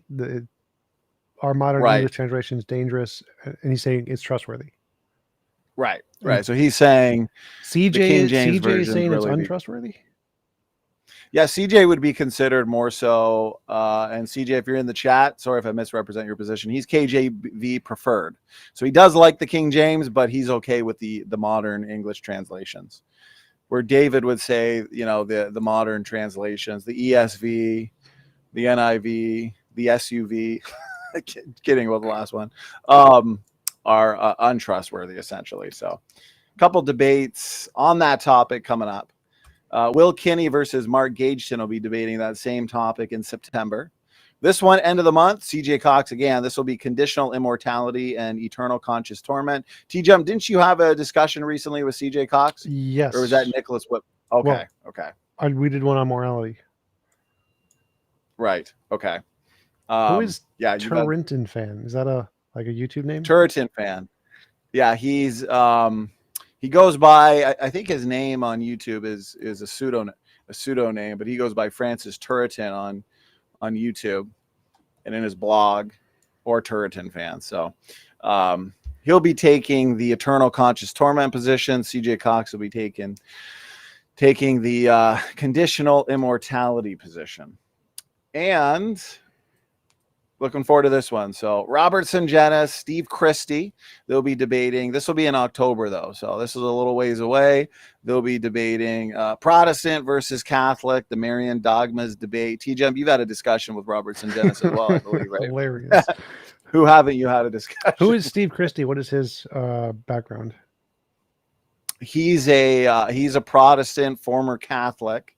He has a YouTube channel called Born Again RN. And I believe he's Reformed, but he's had quite a few debates. He's debated Trent Horn, who runs the Catholic Answers, I think, website and podcast. So it should be a good debate. It looks like TRock is back now just in time. So TJump, TRock, interesting discussion. Thank you both, gentlemen. Very lively at times, and I guess we're going to go into some closing statements. So things all right. TRock, we'll give you both 5 minutes. TRock, whenever you're ready, go ahead. Okay, I'm going into dark mode here just because I'm trying to kind of keep things quiet around here. It's starting to get kind of where everybody's going to bed. But anyway, so basically what I'm trying to point out here for the audience's sake is that there are things exclusive to the evolutionary paradigm. There are things exclusive to the young earth creation paradigm. They are non-overlapping. Those are the criteria that would create the litmus test for whether the ability to make predictions is actually meaningful. So in the video, the very first example brought out, of course, was a moth and a flower, the infamous deal about the elongated proboscis that can reach down to the bottom of a flower that was discovered first. You need none of the tenets that are exclusive to evolution to predict such things. The claim is not that a creationist in particular predicted that. That's not the point. The point is, did you predict it with things that are exclusive to your paradigm? And so conversely, I was pointing out that the magnetic field calculations that are done using standard physics equations very accurately predicted the magnetic field strength of Saturn using both biblical information and known physics and the highly limiting factor of a 6,000 year timeline, and made a very accurate prediction.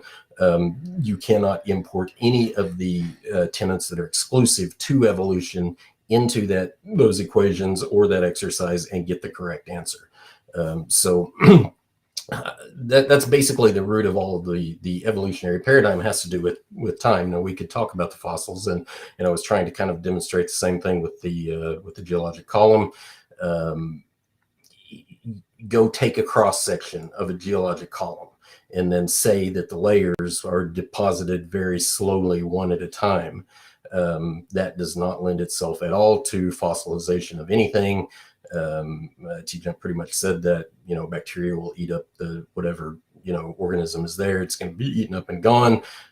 Obviously, you have to have a rapid process to do that. But much of the geologic column is actually, we talk about overlapping, or we talk about polystrate fossils. Of course, evolutionists hate that word. They don't like it. It's not an evolutionary term. They call it a creationist term. I think it's a really solid argument to show that the layers are not depositing slowly, but I think there's an even stronger argument than that, and that is overlapping fossils that continuously overlap, one here, one here, one here, and they share space between these layers that supposedly deposited at a very slow rate, but yet the fossils are occupy the entire strata from top to bottom and have a high degree of overlap from top to bottom.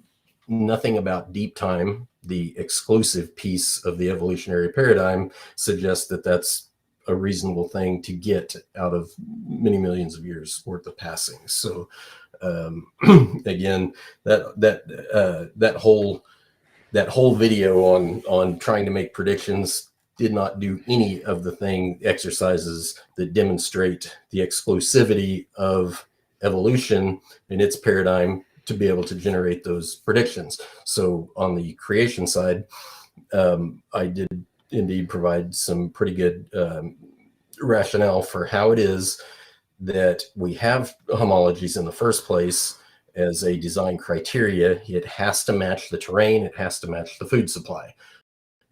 If you take the 5-digit extremities, for example, away from a whole lot of mammals, what are they going to navigate the planet with? If you randomly scramble them, I'm not sure exactly what the typical evolutionist is looking for in terms of what they think constitutes a design, but someone needs to explain to me, what exactly do you expect to see for land-based locomotion if creation is true?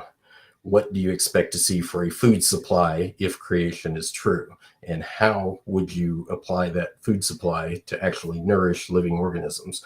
And so I think evolution is completely without a rational explanation for how that's supposed to happen in a truly created world, which is part of a major tenet of refuting the creation position. So I'm going to yield my time there. All right. Thank you, TRock. And now we're moving to TJump for your concluding statement. Go ahead.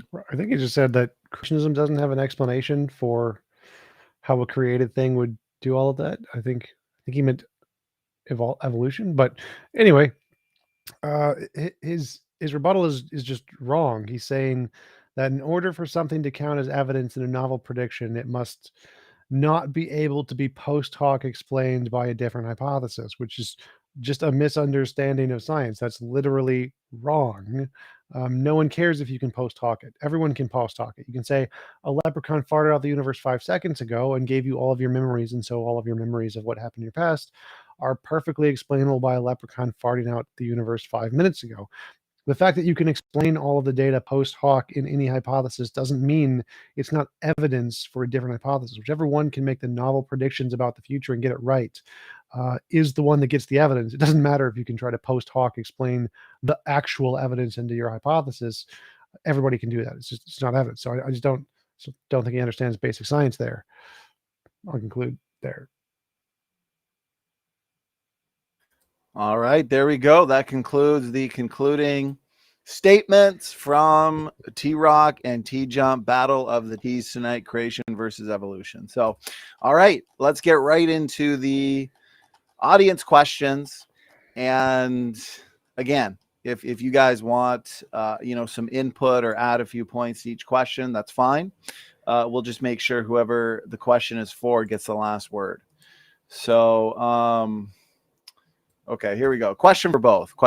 Sean Mock, he asks, under your paradigm or model, how long does it take bones to mineralize into fossils? Since TJump, I guess, just ended with his concluding statement, why don't we start with you, TRock? Just make sure to unmute yourself. You're good to go. Okay. No, good question. But there is one little bit excessive generalization here. It's not. There's not one answer to it. Is the point here? So if you're an evolutionist, maybe they have a prescribed amount of time. I'm not sure, but in most cases, they either have to switch gears and flip to a rapid process, or they end up with some obvious conundrums about how fossils form. And I think the vast majority of the time they just flip gears and say, oh, a rapid process did that. Okay, how long does it take? Well, it's highly dependent on the mineral content in the water, groundwater. Basically, what I'm assuming is that most fossilization happens from groundwater seepage at some fairly slow rate most of the time. But so the two main factors are, what's the mineral content of the water? How fast is it flowing? And then, of course, how exposed is the organism to things that degrade it rapidly? So the point is that in nature, yeah, it can take a little while, not tens of thousands of years. It can take probably years in some cases, or decades even. But in a lab, you can do it in minutes or hours at the very least. So it's a variable rate, and it's dependent on multiple factors, but none of those factors fit a deep time paradigm directly. The minimum time for a fossil is 10,000 years. You can literally just Google it. How long does it take for something to be fossilized? The number is 10,000 years minimum. All right, gentlemen, thank you so much for your responses there. Okay, Mark Reed, he $5 super chat. Thank you so much, Mark. And he's coming at you, TRock. So he's asking you, TRock, why did you not present any evidence for the creationist model or address anything in TJump's intro? Thank you for the question, Mark Reed, but it seems like you missed a significant portion of the debate. Basically, I was actually addressing TJump's introduction before he even gave it, because I was describing the differences between the two paradigms. And then after he gave it, I went back on my rebuttal and said, hey, look at the moth, look at the flower. What's the other examples that he gave? Double-headed jaw joint. Birds and fused fingers. I didn't get into every single one of them because they all share the same basic problem, is that they don't use mutually exclusive pieces of that paradigm. And so I stated very plainly that in the moth example, you're talking about simple regulatory genes that can influence the length of the proboscis, and it happens very quickly. It does not take millions of years. And that's a design characteristic specifically so that plant and animal life can inhabit the entirety of the planet and share a common food source. Okay, thank you very much, TRock. Anything you want to add, TJump? Well, he did. I mean, he presented what counts as an argument is just a rejection of basic science, that the problem of underdetermination isn't a thing, apparently. So, I mean, he did try to address the points in the opening. All right, TRock, quick final word. Question was for you. Yeah, that's not a rejection of science. It's a rejection of an interpretation of science, because nothing about nothing about a moth and a flower demonstrates that molecules became, or let me say it a different way, microbes eventually evolved over billions of years into people, or deep time, either one. Nothing about those examples demonstrates either one of those tenets of evolution. All right, thank you, TRock, for the final word. And Mark Reed was coming at TRock, and now Felix Rodriguez is coming at TJump. So Felix asks, please ask TJump to show evidence for everything he just claimed on this show. So he's saying that you, I guess, put forth a majority or consensus fallacy. Go ahead, TJump. Well, there's no such thing as a consensus fallacy. That doesn't exist. Appeal to a majority is of people who aren't experts, and all the things I said were consensus of experts.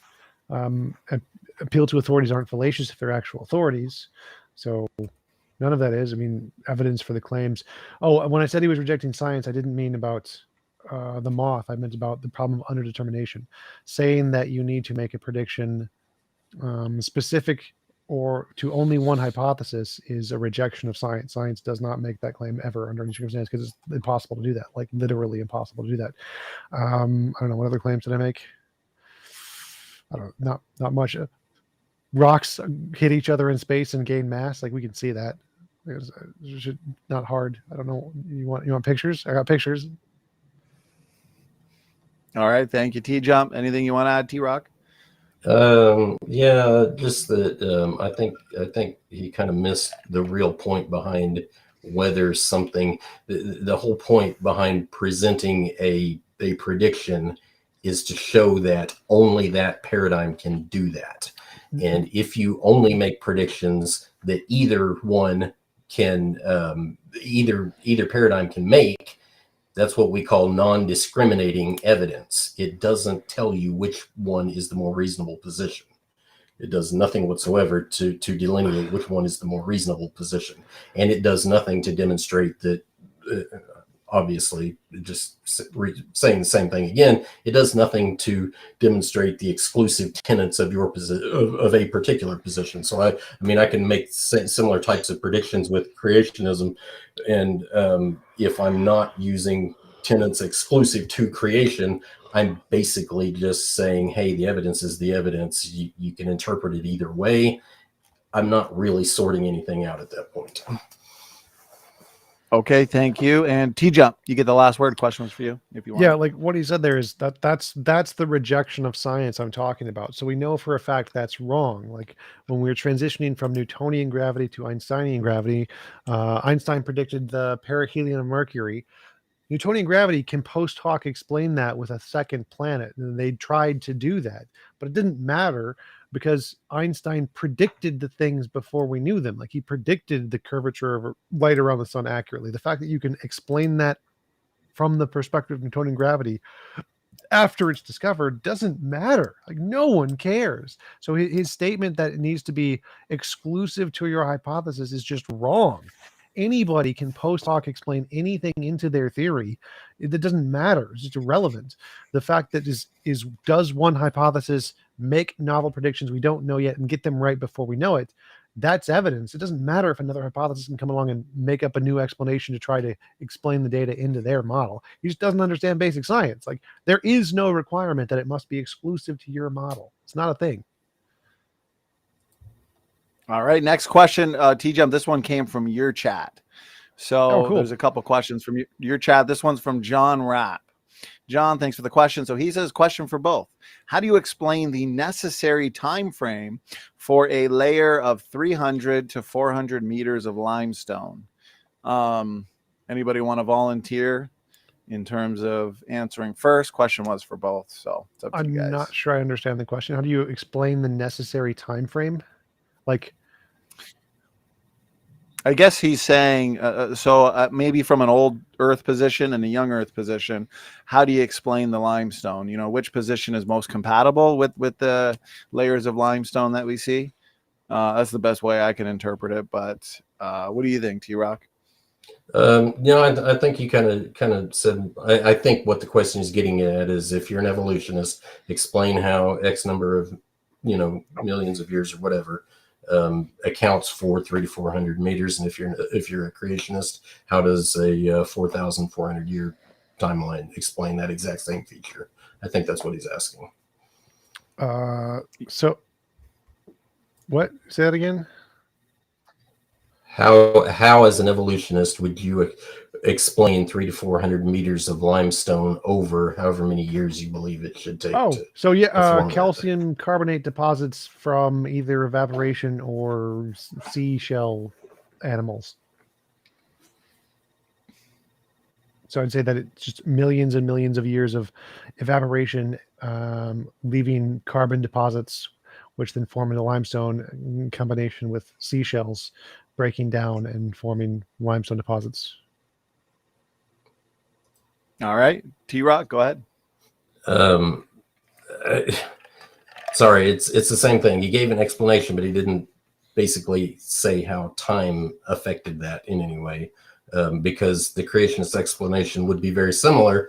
There are chemical processes that cause formation of limestone, and then there's also the pulverized material that you get from seashells and stuff like that.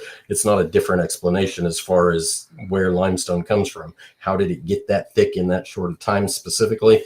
Again, it's about processes. John Mackay likes to always point out, it's not about time, it's about a process. It's just like how long does it take for something to fossilize? You have to assume a rate to calculate any amount of time, but the rates are all variable. They're always variable, especially over deep time. But in a young Earth creation perspective, chemical conditions would have been highly conducive to mass formation of from specifically from chemical formation as opposed to biological formation.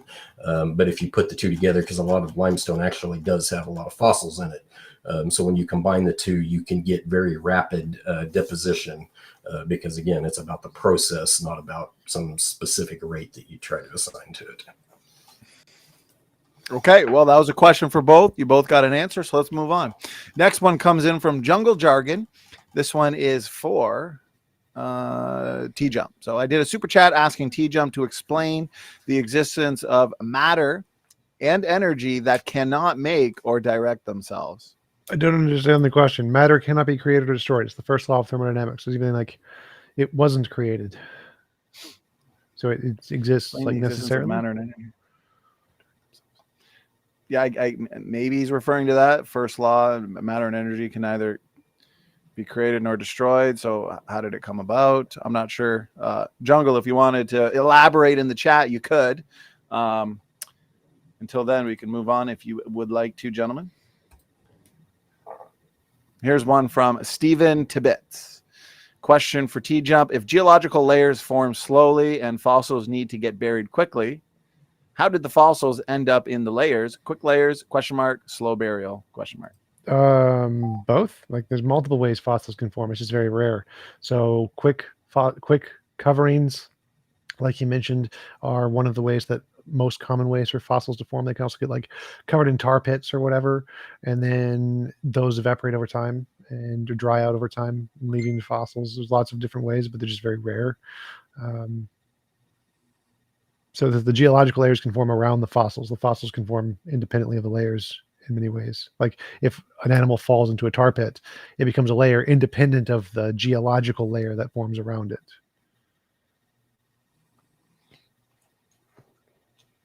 All right, thank you. TRock, anything you'd like to add?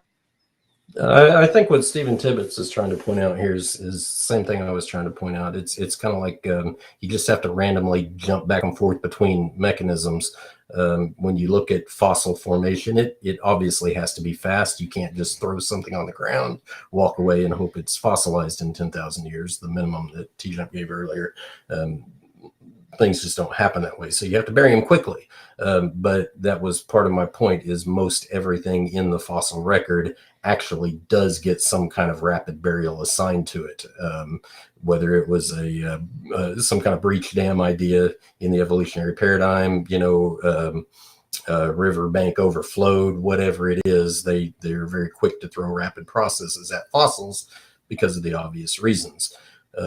But even the layers that don't have fossils, so like for instance, I want to say it's the is it the Tapete sandstone in the Grand Canyon? It's mostly got footprints in it instead of hard-bodied fossils.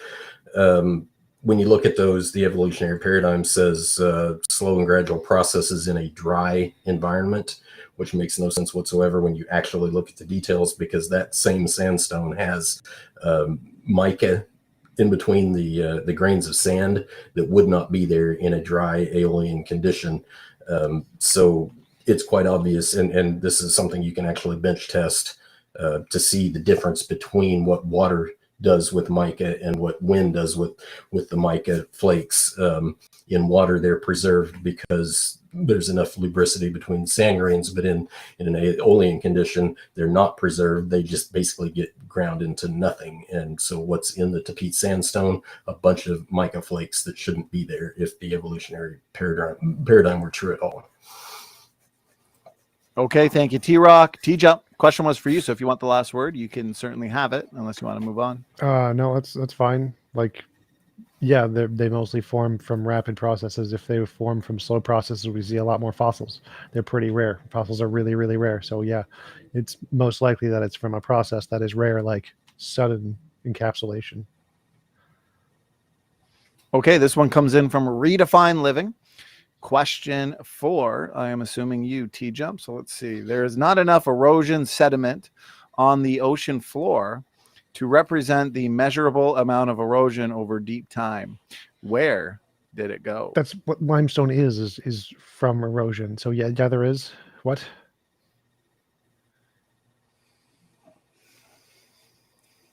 All right. TRock, anything you'd like to add?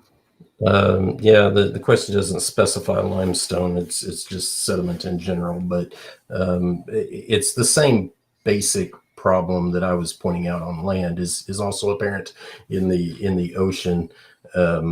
Water currents in the ocean move very fast. What sediments are there? Because they move the way they do, basically the shoreline itself is receding all over the world. And this is another one of those kind of proxies for clocks you can use. It's quite obvious there's not enough time passed because there's not enough sediments to account for in the ocean floor. Okay, thank you, TRock. And TJump, did you want a final word on that one? Nope. Okay, Jeremy Nolan has a question, and it's a question for TJump. He says, you said evolution is change over time. How is that novel when everyone knows this? Like the sun comes up. So if it's predicting something we don't expect to see, like obviously if it predicts something we do expect, like the sun coming up, that wouldn't be evidence. So predicting a new thing, like a transitional fossil between a lizard and a fish, like Tiktaalik, something that creationists would not expect and think doesn't exist even after we found it, that would be novel and we discovered it. So it's predicting things that we haven't or don't expect. That's evidence, not just things we already know. TRock? Yeah, I mean, he's obviously kind of generalizing a little bit there, and I mean, I'm not arguing against that or anything, but the change over time thing, I like to kind of relate this whole idea of change over time. It's absolutely not unique to evolution. Our bodies are 80+% water. Anything made of 80+% water is going to change over time, whether you're talking about the individual or across multiple generations. Chemistry, blah blah blah. Just about everything is going to change. So literally everything. Just calling evolution change over time is really, it's falling short of what they're really trying to do. And I mean, in some sense, it's a little bit dishonest because they have specific amounts of change that have to happen over specific periods of time. Right. Final word, TJump? Well, yeah, that's why the predictions give a specific, like they'll be found in this layer and it will be above this layer and below this layer. So they're very, very specific. All right, here we go. Next question comes in from TJump. This is from your chat again. So this one comes in from Mr. Monster as a super chat. Oh, and thank you, by the way, for So covering my chat too. Appreciate it.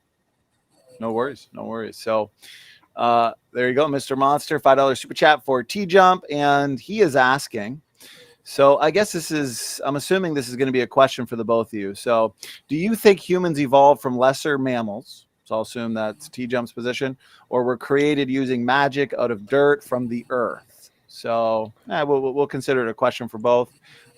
Since the last one, TJump started, why don't we start with you, TRock? Go ahead. So obviously I'm a creationist, but the whole magic idea to me is extremely disingenuous from the evolutionary camp. And the reason is because all forces in the universe are invisible. Every single force that can be described is only known by the effect it has, not by direct observation. So that idea that magic, in real terms, there is a personality behind it. You would, as an evolutionist, you would have no qualms whatsoever with somebody saying, what kind of personality do you have? The only way you can know that is by the way you act. I cannot see your personality. You have to behave a certain way. And so, throwing out, I guess, somewhat derogatory terms like this to try and make a point, it's really, really disingenuous. There are forces in the world. Where did your personality come from? Why don't rocks have personalities if naturalism is true? It's because they have no output. You have no way of seeing the effect of how they act because they can't. And so, maybe you have a problem with the idea that a personality is outside of space and time. I think that's a lot easier to digest than eternal energy and matter.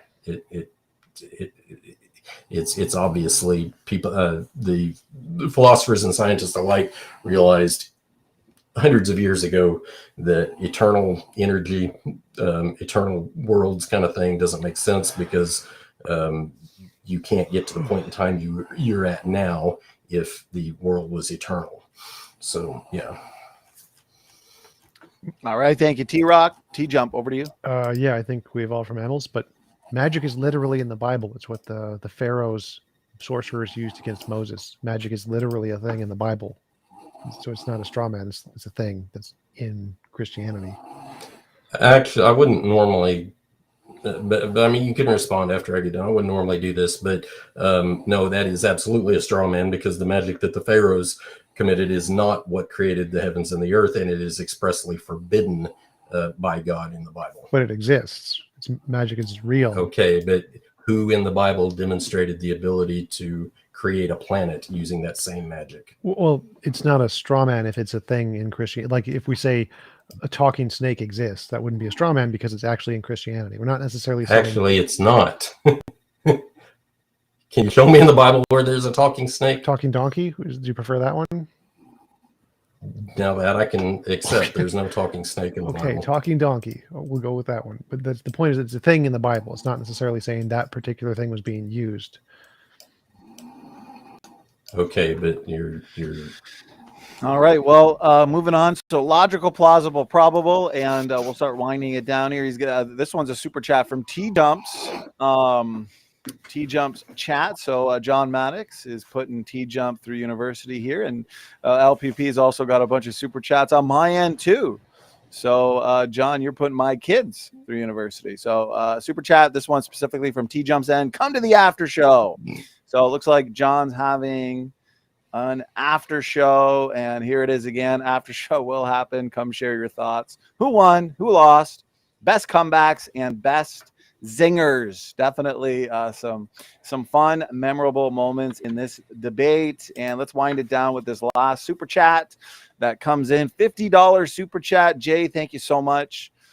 Jay actually gave two $50 super chats. So God bless. I appreciate the support. And this one's for you, TJump, it looks like. Speaking of prediction, the fairy tale of evolution predicted that we would find millions of partially or mostly formed organs, claws, heads, feet, so on and so forth. More of, I guess, a comment, but TJump, feel free to respond as you would like to. Well, we did. We found, I don't know about not the soft tissue things, but the hard tissue things, we did find millions of those. Okay. All right. Perfect. Bubblegum says, do you mind? Sorry, do you mind if I respond to that real quick? Sure. Yeah, go ahead. Go ahead. Can you pop that back up? Yes. There you go. Basically, this highlights one of the points I would have liked to have gotten to. Time just flies by so quick. But anyway, part of the problem we should have gotten into this is stasis. What this is alluding to is the extreme stasis in the fossil record. Lobsters, crabs, tree leaves, ants, spiders, snakes, turtles. Everything is, and fish, everything has such a high degree of stasis. It's easy to recognize, almost naming a specific currently existing species for some of these. And so it kind of points to the reality that in the fossil record, you can't predict extinction. And because you can't predict extinction, you can't predict arrival either. And so it's like always stasis. And without the soft parts, you only have a small percentage of your overall argument. You need soft parts, hard parts, you need behavior, and you need genetics. You need all of them combined. And the only thing you have is hard parts in stasis, mostly. Okay, thank you, TRock. TJump, I guess the question was originally for you technically, so if you want a final word there, you can have it. Yeah, you don't need any of that. You just need novel testable predictions. You can say, I have a hypothesis that evolution happened. If it did, we'd see this fossil in this layer, this fossil in this layer, and none in between, or not in the other order. That's all you need. You don't need soft tissue. Bubblegum Gun really wants me to ask you, TJump. He put a super chat asking, do you have a degree in philosophy like Daniel? No one should have a degree in philosophy like Daniel. Daniel is less qualified than anyone on Standing for Truth's channel. So props to SFT. I'm guessing that's an insider of some kind between you and Bubblegum. Daniel Hikikachu, I had a debate with him a few days ago. Oh, okay. That makes sense. Okay. Also, it looks like a couple just random super chats here. Cheers for the spanner. Nothing to say other than it's a great day. God bless. God bless you as well. Thank you so much. Mitchell says it's tea time with TRock, TJump, and SF coffee. Yes, I've had lots of coffee today for sure. So are you guys tea drinkers or coffee drinkers or both? Both. What about you, TRock? I'm heavy on the sweet Southern tea. Sweet Southern tea. Sounds good. Sounds good. All right. That wraps it up. Thank you to my audience as well as TJump's audience. Interesting discussion. Lots of fun. Thank you to the chat for all of your questions, input, engagement, and also, of course, the support with the super sticker, super chats, as we like to do before we completely wrap it up. Also, reminder, sorry, John, almost forgot. Don't miss the after show. It's going to be John's been doing after show marathon. So he had one last night and then the night before with the ERV debate between me and Luca. That one was a ton of fun. I think we went at it for 6 hours. I'm still exhausted from it. And then the night before that as well, which was at the moment, I can't remember what debate that was, but he's been doing lots of after shows. So that being said, final words, final thoughts from the debaters. Why don't we start with TJump? Potato. Thanks for doing this. Final words, final thoughts. You good? Thanks for having me on. Appreciate it. Thanks, TRock, for joining. You're a pleasant guy. Nice to talk with us. Donnie's nice for the most part, occasionally. Thanks for having me on. Thanks for the audience. Have a good night and good luck. All right. Thank you. TRock, final words, final thoughts. Yeah, no, I enjoyed the debate. It gets a little technical and a little deep sometimes. I sometimes wish we could cover more ground, and I know probably the audience is really interested in specifically the evolutionary details of plant and animal biology, that sort of thing.